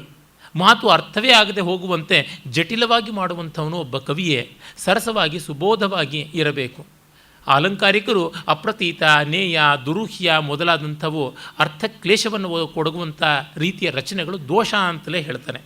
ಹೀಗಾಗಿ ಸ್ಫಟಿಕದಂತೆ ಪಾರದರ್ಶಕವಾಗಿರಬೇಕು ಮತ್ತು ಅದು ನೇರವಾಗಿಯೂ ಇರಬೇಕು. ನಿಜ, ಕಾವ್ಯದಲ್ಲಿ ವಕ್ರತೆ ಅಂತ ಅನ್ನೋದು ಒಂದು ಸೊಗಸು ಅಂತಾರೆ, ಆದರೆ ಇವರು ಜೀವನಕ್ಕೆ ಸಂಬಂಧಪಟ್ಟಂತೆ ಮಾತನ್ನು ಹೇಳ್ತಾ ಇದ್ದಾರೆ. ರುಜುತ್ವ ಇರಬೇಕು, ತುಂಬ ಕೊಂಕು ಡೊಂಕಿನ ಮಾತುಗಳು ಇರಬಾರದು. ಎಲ್ಲಕ್ಕಿಂತ ಮಿಗಿಲಾಗಿ ಲಿಂಗ ಮೆಚ್ಚಿ ಅಹುದಹುದೆನಬೇಕು. ಅದು ಯಾವುದು ಭಾವಲಿಂಗ ಮೆಚ್ಚಬೇಕು. ಅಂದರೆ ನಾನು ಹೇಳುವುದು ನನಗೆ ಸರಿ ಅಂತ ಮೊದಲು ಅನ್ನಿಸಿ ಆಚರಣೆಯಲ್ಲಿ ಅದು ಸ್ಫುಟೀಕೃತವಾಗ್ತಾ ಇರಬೇಕು. ಇಲ್ಲದೇ ಇದ್ದರೆ ದೊಡ್ಡ ದೊಡ್ಡ ಮಾತುಗಳನ್ನು ಹೇಳಿ ಏನು ಪ್ರಯೋಜನ? ನೀವೇನು ಕಿಸ್ತ್ರಿ, ನೀವೇನು ಕಡಿದ್ರಿ ಅಂತಂದರೆ ಏನಂತ ಅನ್ನೋಣ. ಇವತ್ತು ಆಗಿರುವ ದೊಡ್ಡ ಸಮಸ್ಯೆ ನಾನು ಮಾಡದೇ ಇದ್ದರೂ ಪರವಾಗಿಲ್ಲ, ಆಡಿದರೆ ಸಾಕು ಅಂತ. ಅದನ್ನು ಒಪ್ಪುವುದಿಲ್ಲ. ನುಡಿಯೊಳಗಾಡಿ ನಡೆಯದಿದ್ದರೆ, ಪಾಠಾಂತರ ನುಡಿಯೊಳಗಾಗಿ ಅಂತಲೂ ಉಂಟು, ಅರ್ಥ ಒಂದೇ ಬರುತ್ತದೆ. ನುಡಿದೂ ನಡೆಯದಿದ್ದರೆ ಕೂಡಲ ಸಂಗಮ ಹೇಗೆ ಒಲಿಯುತ್ತಾನೆ ಅಂತ ಮಾತಿನ ಮಹಿಮೆಯನ್ನು ಅಷ್ಟು ಚೆನ್ನಾಗಿ ಹೇಳಿದ್ದಾರೆ. ದೃಷ್ಟಿಪೂತಂ ನ್ಯಸೇತ್ಪಾದಂ, ವಸ್ತ್ರಪೂತಂ ಪಿಬೇಜ್ಜಲಂ, ಶಾಸ್ತ್ರಪೂತಂ ವದೇದ್ವಾಕ್ಯಂ, ಮನಃಪೂತಂ ಸಮಾಚರೇತ್ ಅಂತ ಮನುಗಳು ಹೇಳ್ತಾರೆ. ಮನಃಪೂತವಾದದ್ದನ್ನು ಮಾಡಬೇಕು. ಭಗವದ್ಗೀತೆಯಲ್ಲಿ ಅನುದ್ವೇಗಕರಂ ವಾಕ್ಯಂ ಸತ್ಯಂ ಪ್ರಿಯಹಿತಂಚಯತ್ ಸ್ವಾಧ್ಯಾಯಾಭ್ಯಸನಂಚೈವ ವಾಂಗ್ಮಯಂ ತಪ ಉಚ್ಯತೆ. ಉದ್ವೇಗ ಇಲ್ಲದೆ ಸತ್ಯವಾದದ್ದು, ಎಲ್ಲರಿಗೂ ಪ್ರಿಯವಾದದ್ದು, ಹಿತ, ಕಾಲಕಾಲಕ್ಕೆ ಕೂಡ ಸರಿಯಾಗಿರುವಂಥದ್ದು, ತತ್ಕಾಲದಲ್ಲಿ ಅಲ್ಲ ಸಾರ್ವಕಾಲಿಕವಾಗಿ ಕೂಡ ಹಿತವಾದಂಥದ್ದು. ಮತ್ತು ಸ್ವಾಧ್ಯಾಯ ಅಭ್ಯಸನ, ತನ್ನ ಓದು ಆಚರಣೆಯಿಂದ ದೃಢೀಕೃತವಾಗಿರಬೇಕು. ಅಂಥ ಮಾತನ್ನು ಆಡುವುದು ವಾಚಿಕ ತಪಸ್ಸು ಅಂತ. ಆ ವಾಚಿಕ ತಪಸ್ಸನ್ನೇ ಇಲ್ಲಿ ಅಣ್ಣನವರು ಕಟಾಕ್ಷಿಸ್ತಾ ಇದ್ದಾರೆ. ಮತ್ತು ಅವರು ಹೇಳ್ತಾರೆ ಮುಂದೆ ಇದನ್ನೇ ಪ್ರತಿಮಾತ್ಮಕವಾಗಿ ಹೇಳ್ತಾರೆ. ಮಾರಿ ಮಸಣಿಗಳೆಂಬುವು ಬೇರೆಲ್ಲ ಕಾಣಿರೋ, ಮಾರಿ ಎಂಬುದೇನು? ಕಂಗಳು ತಪ್ಪಿ ನೋಡಿದರೆ ಮಾರಿ, ನಾಲಿಗೆ ತಪ್ಪಿ ನುಡಿದರೆ ಮಾರಿ, ನಮ್ಮ ಕೂಡಲ ಸಂಗಮ ದೇವರ ನೆನಹ ಮರೆದರೆ ಮಾರಿ ಅಂತಾರೆ. ಮಾರಿ, ಮಸಣಿ ಇತ್ಯಾದಿ ಉಗ್ರದೇವತೆಗಳು ಇದ್ದಾರೆ, ಭಯಂಕರ ದೇವತೆಗಳು. ಅವರನ್ನು ನೀವು ಎಲ್ಲಿ ಯಾವ ಥರ ಇರ್ತಾರೆ ಅಂತ ಹುಡುಕಿಕೊಂಡು ಹೋಗಬೇಕಿಲ್ಲ. ನೀವು ನೋಡಬಾರದನ್ನು ನೋಡಿದರೆ, ಅಂದರೆ ಇಡಬಾರದ ಜಾಗದಲ್ಲಿ ಮನಸ್ಸನ್ನು ಇಟ್ಟರೆ ಅದು ಮಾರಿ, ಆಡಬಾರದ ಮಾತನ್ನು ಆಡಿದರೆ, ಈಡೇರಿಸಲಾಗದ ಮಾತನ್ನು ಆಡಿದರೆ ಆಗ ಮಾರಿ ಅಂತಂತ ಇದ್ದಾರೆ. ಯಾರು ಕೊಳ್ಳೋರಿದ್ದಾನೆ? ಮಾರಿ ಅಂತ ಬಸವಣ್ಣನವರು ಹೇಳ್ತಾರೆ. ಇವ್ರ ವ್ಯಕ್ತಿತ್ವವನ್ನೇ ಮಾರಿಕೊಳ್ಳಬೇಕು. ಅಷ್ಟು ನೀಚತೆಯಲ್ಲಿ ನಾವು ನಮ್ಮ ಜಗತ್ತನ್ನು ಕಾಣ್ತಾ ಇದ್ದೀವಿ. ಅದಕ್ಕೆ ಅವರು ಬಹಳ ಒಳ್ಳೆಯ ಒಂದು ಸಿದ್ಧಾಂತವನ್ನು ಕೊಟ್ಟು ಬಿಡ್ತಾರೆ. ಅದು ದೇವಲೋಕ ಮರ್ತ್ಯಲೋಕವೆಂಬುದು ಬೇರೆಲ್ಲ ಕಾಣಿಭೋ, ಸತ್ಯವ ನುಡಿಯುವುದೇ ದೇವಲೋಕ, ಮಿಥ್ಯವ ನುಡಿಯುವುದೇ ಮರ್ತ್ಯಲೋಕ, ಆಚಾರವೇ ಸ್ವರ್ಗ, ಅನಾಚಾರವೇ ನರಕ, ಕೂಡಲ ಸಂಗಮ ದೇವ ನೀವೇ ಪ್ರಮಾಣು. ಪ್ರಮಾಣು ಅಂದರೆ ನೀವೇ ಪ್ರಮಾಣ, ಯು ಆರ್ ದಿ ಪ್ರೂಫ್ ಅಂತ ಅವ್ರು ಹೇಳ್ತಾ ಇದ್ದಾರೆ. ಸ್ವರ್ಗ ನರಕಗಳು ಬೇರೆ ಅಲ್ಲ ಅಂತ. ಇದನ್ನು ವೇದವೂ ಹೇಳ್ತಾ ಬಂದಿದೆ. ಅವು ಯಾವುದೂ ಬೇರೆದು ಅಂತಲ್ಲ, ಇಲ್ಲೇ ಈಗಲೇ ಇಹೈವ ಅಂತ ಅನ್ನುವ ಮಾತನ್ನು ಶ್ರುತಿ ಹೇಳ್ತಾ ಇದೆ. ಇವರು ಹೇಳ್ತಾರೆ ಸತ್ಯವ ನುಡಿಯುವುದೇ ದೇವಲೋಕ ಅಂತ. ಯಾವುದು ಸತ್ಯ ಅದೇ ಸ್ವರ್ಗ ಅನ್ನುವ ಮಾತು ಬೌದ್ಧದಲ್ಲಿಯೂ ಬರುತ್ತದೆ, ಮಹಾಭಾರತದಲ್ಲೂ ಬರ್ತದೆ. ಯತ್ ಸತ್ಯಂ ತತ್ ಸ್ವರ್ಗಂ ಅನ್ನುವ ಮಾತು ಬರ್ತದೆ. ಮಿಥ್ಯವ ನುಡಿಯುವುದೇ ಮರ್ತ್ಯಲೋಕ ಅಂತ ಹೇಳಿಬಿಟ್ಟಿದ್ವಿ. ಅನೃತ ಅನ್ನುವುದೇ ಮೃತ್ಯು. ಹಾಗಾಗಿಯೇ ಉಪನಿಷತ್ತಿನ ಶಾಂತಿ ಮಂತ್ರ ಅನೃತಾತ್ ಸತ್ಯಮುಪೈಮಿ ಮಾನುಷಾತ್ ದೈವಮುಪೈಮಿ ಮೃತ್ಯೋರ್ಮ ಅಮೃತಂಗಮಯ ಅಂತ ಹೇಳ್ತಾ ಇದೆ. ಆ ಅನೃತ ಅನ್ನುವ ಮೃದ್ಭಾವ ಯಾವುದಿದೆ, ಸಾವಿನ ಭಾವ, ಅದನ್ನು ಮೀರಬೇಕು, ಸದ್ಭಾವಕ್ಕೆ ಹೋಗಬೇಕು. ಆ ಕಾರಣದಿಂದ ಅವರು ಆಚಾರದ ಸ್ವರ್ಗವನ್ನು, ಅನಾಚಾರದ ನರಕವನ್ನು ಹೇಳ್ತಾರೆ. ಅದರಿಂದಲೇ ಆಚಾರ ದೈವ, ಆಚಾರವೇ ಎಲ್ಲಕ್ಕಿಂತ ಮಿಗಿಲಾದದ್ದು. ಆಚಾರಹೀನಂ ನ ಪುನಂತಿ ವೇದಾಹ ಅನ್ನುವ ಮಾತು ಉಂಟು. ಆಚಾರ ಪರಮೋ ಧರ್ಮ, ಆಚಾರ ಪರಮಂ ತಪಃ, ಆಚಾರ ಪರಮಂ ಜ್ಞಾನಂ, ಆಚಾರಾತ್ ಕಿಂ ನ ಶಿಷ್ಯತೆ, ಆಚಾರಾತ್ ಕಿಂ ನ ಶಕ್ಯತೆ ಅಂತ ಪಾಠಾಂತರಗಳು ಮನುವಿನಲ್ಲಿಯೇ ಕಾಣಸಿಗುತ್ತವೆ. ಆಚಾರ ಅಂತಂದರೆ ತುಳಸಿ ಕಟ್ಟೆಗೆ ಪ್ರದಕ್ಷಿಣೆ ಮಾಡೋದು, ಹಸುವಿನ ಬಾಲಕ್ಕೆ ಕುಂಕುಮ ಇಡುವುದು ಅನ್ನುವಂಥ ಸಾಂಕೇತಿಕವಾದ ಆಚಾರ ಅಲ್ಲ. ಆಸಮಂತಾತ್ ಚರತಿ, ದಿನ ಇಡೀ ಜೀವನ ಇಡೀ ಯಾವುದನ್ನು ಮಾಡ್ತಾನೆ ಅದು ಬಹಳ ಮುಖ್ಯವಾದದ್ದು. ಅದರಿಂದಲೇ ಮನುವೇ ಮತ್ತೊಂದು ಕಡೆ ಹೇಳ್ತಾನೆ, ಎಲ್ಲಕ್ಕಿಂತ ಮಿಗಿಲಾದದ್ದು ಯಾವುದು ಅಂತಂದರೆ ಆಚಾರ. ಅಗ್ನೇಭ್ಯೋ ಗ್ರಂಥಿನ ಶ್ರೇಷ್ಠಾ, ಗ್ರಂಥಿಭ್ಯೋ ಧಾರಿಣೋವರಾಹ, ಧಾರಿಭ್ಯೋ ಜ್ಞಾನಿನ ಶ್ರೇಷ್ಠಾ, ಜ್ಞಾನಿಭ್ಯೋ ವ್ಯವಸಾಯಿನಃ.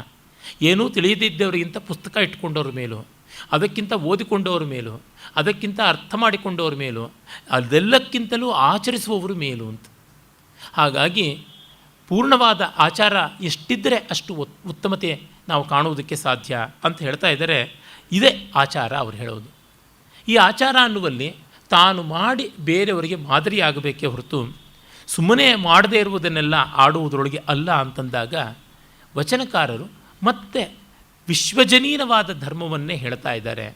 ಅದು ಎಲ್ಲ ಕಾಲದ ಜ್ಞಾನಿಗಳು ಸಾಕ್ಷಾತ್ಕಾರ ಮಾಡಿಕೊಂಡಿದ್ದೆ. ಮತ್ತು ಕುಲದ ಬಗ್ಗೆ, ಶೀಲದ ಬಗ್ಗೆ ಹೇಳ್ತಾರೆ. ಕೊಲುವವನೇ ಮಾದಿಗ, ಹೊಲಸ ತಿಂಬವನೇ ಹೊಲೆಯ, ಕುಲವೇನೋ ಅವಂದಿರ ಕುಲವೇನೋ, ಸಕಲ ಜೀವಾತ್ಮರಿಗೆ ಲೇಸನೆ ಬಯಸುವ ನಮ್ಮ ಕೂಡಲ ಸಂಗಮನ ಶರಣರೇ ಕುಲಜರು ಅಂತಾನೆ. ಹಾಗಾಗಿ ಕೊಲುವವನೇ ಮಾದಿಗ, ಹೊಲಸ ತಿಂಬುವವನೇ ಹೊಲೆಯ ಅಂತ ಆ ಮಾಲಿನ್ಯ ಯಾವುದುಂಟು, ಧೂರ್ತತೆ ಯಾವುದುಂಟು ಅದೇ. ರಾಘವಾಂಕ ಹೇಳ್ತಾನಲ್ಲ, ಮುನಿಯ ಕೋಪದ ಹೊಲೆಗೆ ಜನಿಸಿದವರಾದ್ದರಿಂದ ಚಂಡಾಲ ಕನ್ಯೆಯರು ಆದರು ಅಂತ ಹರಿಶ್ಚಂದ್ರ ಕಾವ್ಯದಲ್ಲಿ ಕೋಪವೇ ಹೊಲೆ. ಬಾಣಭಟ್ಟ ಕೂಡ ಹೇಳ್ತಾನೆ ಈ ಮಾತನ್ನು. ಮಹಾಭಾರತಾದಿಗಳಲ್ಲಿ ಕೂಡ ಬರುವಂಥದ್ದೇ ಆಗಿದೆ. ಆ ಅರ್ಥದಲ್ಲಿ ಶೀಲವೇ ಎಲ್ಲಕ್ಕಿಂತ ಮಿಗಿಲಾದ ಧನ. ಅವರು ಆ ಕಾರಣದಿಂದಲೇ ತಾನು ಮಾದರಸ ಮತ್ತು ಮಾದಲಾಂಬಿಕೆ ಅಥವಾ ಮಾದಾಂಬೆ ಅನ್ನುವ ಶೈವ ಬ್ರಾಹ್ಮಣರ ಸಂತಾನ ಅಂತ ಅಲ್ಲ, ನಾನು ಅತ್ಯಂತ ಅಂತ್ಯಜರ ಸಂತಾನ ಅನ್ನುವಂತೆ ಹೇಳ್ಕೊಳ್ತಾರೆ. ಇದು ಅಹಂಕಾರ ಖಂಡನಕ್ಕಾಗಿ ಮಾಡಿಕೊಂಡದ್ದು, ವಾಸ್ತವ ಅಲ್ಲ. ಆದರೂ ಇದೊಂದು ಮೌಲ್ಯ ಮಾತ್ರದ ಸತ್ಯ. ಅಪ್ಪನು ನಮ್ಮ ಮಾದರ ಚೆನ್ನಯ್ಯ, ಬೊಪ್ಪನು ನಮ್ಮ ಡೋಹರ ಕಕ್ಕಯ್ಯ, ಚಿಕ್ಕಯ್ಯ ನೆಮ್ಮಯ್ಯ ಕಾಣಯ್ಯ, ಅಣ್ಣನು ನಮ್ಮ ಕಿನ್ನರ ಬೊಮ್ಮಯ್ಯ, ಎನ್ನ ನೇತಕ್ಕರಿಯರಿ ಕೂಡಲ ಸಂಗಯ್ಯ ಅಂತಾರೆ. ಅಂದರೆ ತಂದೆ ಮಾದಿಗರ ಚೆನ್ನಯ್ಯ, ಬೊಪ್ಪನು ಡೋಹರ ಕಕ್ಕಯ್ಯ ಅಂದರೆ ದೊಡ್ಡಪ್ಪ, ಚಿಕ್ಕಯ್ಯ ಎಮ್ಮಯ್ಯ ಕಾಣಿರಯ್ಯ, ಅಣ್ಣ ನಮ್ಮ ಕಿನ್ನರಿ ಬೊಮ್ಮಯ್ಯ ಅಂತ. ಕಿನ್ನರಿ ಒಂದು ವಾದ್ಯ ನುಡಿಸ್ಕೊಂಡು ಹೋಗ್ತಕ್ಕಂಥದ್ದು, ಅವರೆಲ್ಲ ಕೀಳು ಕುಲದವರು ಅಂತ ಆದವರು. ಇದನ್ನು ಅವ್ರು ಹೇಳ್ಕೊಳ್ತಿರೋದು, ನನಗೆ ಎಲ್ಲಿ ಹುಟ್ಟಿದರೂ ತೊಂದರೆ ಇಲ್ಲ, ಯಾವ ಜನ್ಮವಾದರೂ ನನಗೇನು ತಿರಸ್ಕಾರ್ಯವಲ್ಲ, ಹೀನಾತಿ ಕುಲಜ ಆದರೂ ನನಗೇನು ಅಡ್ಡಿ ಇಲ್ಲ. ಯಾಕೆಂದರೆ ಎಲ್ಲಿದ್ದರೂ ಶಿವಸಾಕ್ಷಾತ್ಕಾರ ಸಾಧ್ಯ ಮತ್ತು ಮಾಡಿಕೊಂಡವನ್ನೆಲ್ಲ ಕುಲಜ ಅನ್ನುವ ದೃಷ್ಟಿ. ವೇದಗಳಲ್ಲಿ ನಾವು ನೋಡ್ತೀವಿ, ಕವಶ ಈಲೂಷ ಮೊದಲಾದಂಥವ್ರದ್ದು ಹೇಳಿದ್ದೀನಿ, ಸತ್ಯಕಾಮ ಜಾಬಾಲ್ನಲ್ಲಿ ನಾವು ಕಾಣ್ತೀವಿ. ಹಾಗಾಗಿ ಆ ತತ್ವವನ್ನೇ ಇಲ್ಲಿ ನಾವು ಮತ್ತಷ್ಟು ಪ್ರಖರವಾಗಿ ನೋಡ್ತಾ ಇದ್ದೀವಿ. ಈಚೆಗೆ ಕೆಲವು ವರ್ಷಗಳ ಹಿಂದೆ ಮಾಣಿಕ್ಯ ಮಂಜರಿ ಅನ್ನುವಂಥ ಒಂದು ಶಾಂಕರ ಸಂಪ್ರದಾಯದ ಗ್ರಂಥ ಬಂತು. ಮಣಿಮಂಜರಿ ಅಂತ ಮಾಧ್ವ ಸಂಪ್ರದಾಯದಲ್ಲಿ ಒಂದು ಗ್ರಂಥ. ಅಲ್ಲಿ ಶಂಕರರು ಹಾದರಕ್ಕೆ ಹುಟ್ಟಿದ್ರು ಅಂತ ಹೇಳುವ ಒಂದು ಪರಿಪಾಟಿ ಉಂಟು. ಅದನ್ನು ನಿತ್ಯಪಾರಾಯಣ ಗ್ರಂಥವಾಗಿ ಸಂಸ್ಕೃತದ ಬಾಲಬೋಧಿಯಾಗಿ ಕೂಡ ಮಾಡಿಕೊಂಡಿದ್ದಾರೆ. ಅದಕ್ಕೆ ಅದ್ವೈತಿಗಳದು ಖಂಡನ, ಮಣಿಮಂಜರಿ ಭೇದಿನಿ ಅಂತ. ಅದಕ್ಕೆ ಅಲ್ಲಿಂದ ಇನ್ಯಾವುದು ಮಣಿಮಂಜರಿ ಭೇದಿನಿ ಥರದ್ದು ಬರ್ತಾನೆ ಇರುತ್ತೆ. ಅದಕ್ಕೆ ಇವರು ಮತ್ತೊಂದು ಹಾಗೆ ಬಂದಂಥ ಒಂದು ಗ್ರಂಥ ಮಾಣಿಕ್ಯ ಮಂಜರಿ ಅಂತ. ಆಗ ಮಾಧ್ವ ಪರಂಪರೆಯಿಂದ ಅದಕ್ಕೊಂದು ಖಂಡನ ಗ್ರಂಥ ಗೋಮಂಜರಿ ಅಂತ ಬಂತು. ಆ ಕಾಲದಲ್ಲಿ ನನಗೆ ಎರಡೂ ಕಡೆಯ ಪಂಗಡದವರು ಗೊತ್ತಿದ್ದವರೇನೆ, ಎರಡೂ ಕಡೆಯಲ್ಲೂ ನನ್ನ ಮಿತ್ರರಾದ ವಿದ್ವಾಂಸರೇ ಇದ್ದಾರೆ. ಮಾಣಿಕ್ಯ ಮಂಜರಿ ಬಂತು. ಮಾಣಿಕ್ಯ ಮಂಜರಿ ಖಂಡನವನ್ನು ಬರೀತಾ ಇರತಕ್ಕಂಥ ಮಾಧ್ವ ವಿದ್ವಾಂಸರ ಕಡೆಯಿಂದಲೂ ನನಗೆ ಒಂದು ನಿವೇದನೆ ಬಂತು, ನಮಗೆ ಕೆಲವು ಗ್ರಂಥಗಳು ಬೇಕಾಗಿದೆ, ನೀವು ಕೊಡಿರಿ ಅಂತ. ನಾನು ಹೇಳಿದೆ, ಬೇರೆ ಯಾವುದೇ ವಿಷಯಕ್ಕಾದರೂ ಕೊಡ್ಬೋದು, ಅದೇನು, ಆದರೆ ಒಂದನ್ನು ಬೈಯೋದಕ್ಕೇನೆ ಯಾತಕ್ಕೆ ಇಟ್ಕೊಳ್ತೀರಾ, ಬೇಡ ಅಂತ. ಆಮೇಲೆ ಆಯಿತು, ಗ್ರಂಥ ಬಂತು, ಗೋಮಂಜರಿ ಬಂತು. ಎಲ್ಲವನ್ನೂ ನಾನು ಓದಿದೆ. ನಾನು ಒಂದು ರೀತಿ ಕಸದ ತೊಟ್ಟಿ, ಎಲ್ಲ ಬೀಳ್ತಾ ಇರುತ್ತೆ, ಎಲ್ಲವನ್ನೂ ಮೇಯ್ತಾ ಇರ್ತೀನಿ. ಆಗ ನನಗೆ ಒಂದು ಕ್ಷಣಕಾಲ ಯಾಕೆ ಈ ಮಟ್ಟಕ್ಕೆ ಕಹಿ ಮಾಡಿಕೊಳ್ಳಬೇಕು ಅಂತ ಅನಿಸ್ತು. ಅಲ್ಲ, ಇದು ಅವಿವೇಕ ಅಲ್ಲವಾ ಅಂತ ಆಮೇಲೆ ಗೊತ್ತಾಯಿತು. ಕಾರಣ ಇಷ್ಟೇ, ಶಂಕರರು ಹಾದರಕ್ಕೆ ಹುಟ್ಟಿದ್ದವರು ಅನ್ನೋದು ಒಂದು ಪಕ್ಷ ನಿಜವೇ ಆದರೆ ಏನು ಮಾಡೋದಕ್ಕೆ ಸಾಧ್ಯ ನಾವು? ಆ ಮಾತ್ರತ್ಯಾಕೆ ನಾನೇ ವ್ಯಭಿಚಾರ ಸಂತಾನ ಅಂತ ಆದರೆ ನಾನು ನನ್ನ ಪ್ರಾಣ ತೆಕ್ಕೋತೀನ, ಬೆಂಕಿಗೆ ಬೀಳ್ತೀನ, ಎಲ್ಲಿಗೆ ಹೋಗ್ತೀನಿ? ಹಾಸ್ಪಿಟ್ಲಲ್ಲಿ ಹುಟ್ಟಿದ್ದಂತೆ, ಎಲ್ಲಿಂದ ಯಾವ ಮಂಚದಿಂದ ಯಾವ ಕಡೆಗೆ ರವಾನೆ ಆಗಿದ್ದೀನೋ ಯಾರಿಗೆ ಗೊತ್ತು? ಈ ಮಟ್ಟಕ್ಕೆ ನಾನು ಯೋಚನೆ ಮಾಡಿದೆ. ಮತ್ತು ಉಪನಿಷತ್ತಿನಲ್ಲಿ ನಾವು ನೋಡ್ತೀವಿ, ಬ್ರಹ್ಮಸೂತ್ರಗಳಿಗೆ ಆಧಾರಭೂತವಾದದ್ದು ಛಾಂದೋಗ್ಯ ಅಂತ ಹೇಳ್ತಾರೆ. ಛಾಂದೋಗ್ಯದ ವಿಷಯವಾಕ್ಯಗಳೇ ಅಧಿಕವಾಗಿ ಬರೆದುವುದು. ಬೃಹದಾರಣ್ಯಕ ಛಾಂದೋಗ್ಯದ್ದು, ಅದರೊಳಗೂ ಛಾಂದೋಗ್ಯದ್ದು. ಆ ಛಾಂದೋಗ್ಯೋಪನಿಷತ್ತಿನಲ್ಲಿ ಸತ್ಯಕಾಮ ಜಾಬಾಲನ ಕಥೆ ಬರುತ್ತದೆ. ಅವನು ಯಾರಿಗೆ ಹುಟ್ಟಿದ್ದ ಅಂತ ಅವರ ತಾಯಿಗೆ ಗೊತ್ತಿಲ್ಲ. ಉಪನಿಷತ್ ಋಷಿಯೇ ವ್ಯಭಿಚಾರ ಸಂತಾನ. ಇನ್ನು ಉಪನಿಷತ್ ಭಾಷ್ಯಕಾರ ಶಂಕರರು ಒಂದು ಪಕ್ಷದಲ್ಲಿ ವ್ಯಭಿಚಾರ ಸಂತಾನ ಆಗಿದ್ದರೆ ಯಾತಕ್ಕೆ ಸಂಕಟ ಪಡಬೇಕು? ಅದನ್ನು ಹೇಳಿ ನಮ್ಮ ಮನಸ್ಸು ನೋಯಿಸಬೇಕು ಅನ್ನುವುದೇನೆ ಮಾಧ್ವ ಸಿದ್ಧಾಂತದ ಪರಂಪರೆಯ ಶ್ರದ್ಧಾಳುಗಳಲ್ಲಿ ಆಗಿದ್ದರೆ, ಒಂದು ಪಕ್ಷ ಅದು ಸತ್ಯ ಆಗಿದ್ದರೆ ಒಪ್ಕೊಳ್ಳೋಣ, ಏನೂ ಚಿಂತೆ ಮಾಡಬೇಕಾಗಿಲ್ಲ. ಈಗ ಈ ಮೈಕನ್ನು ಕಂಡುಹಿಡಿದವರು, ಫ್ಯಾನನ್ನು ಕಂಡುಹಿಡಿದಿದ್ದವರು, ಫೋನನ್ನು ಕಂಡುಹಿಡಿದಿದ್ದವರು, ಅವರು ನಮಗೆ ಎಷ್ಟು ಉಪಕಾರ ಮಾಡಿಲ್ಲ? ನಮಗೆ ನಿತ್ಯ ಹಾಲು, ಮೊಸರು, ತುಪ್ಪ, ಬೆಣ್ಣೆ, ತರಕಾರಿಗಳು, ಧಾನ್ಯಗಳನ್ನು ಬೆಳೆದು ಕೊಡ್ತಕ್ಕಂಥವ್ರು ಯಾವ ಕುಲದವರು, ಯಾರೋ? ಅದನ್ನೆಲ್ಲ ನಾವು ಅನಾಮತ್ತಾಗಿ ಸ್ವೀಕಾರ ಮಾಡ್ತಾ ಇಲ್ವಾ? ಅಲ್ಲಿಲ್ಲದ್ದು ಇಲ್ಲಿ ಯಾಕೆ?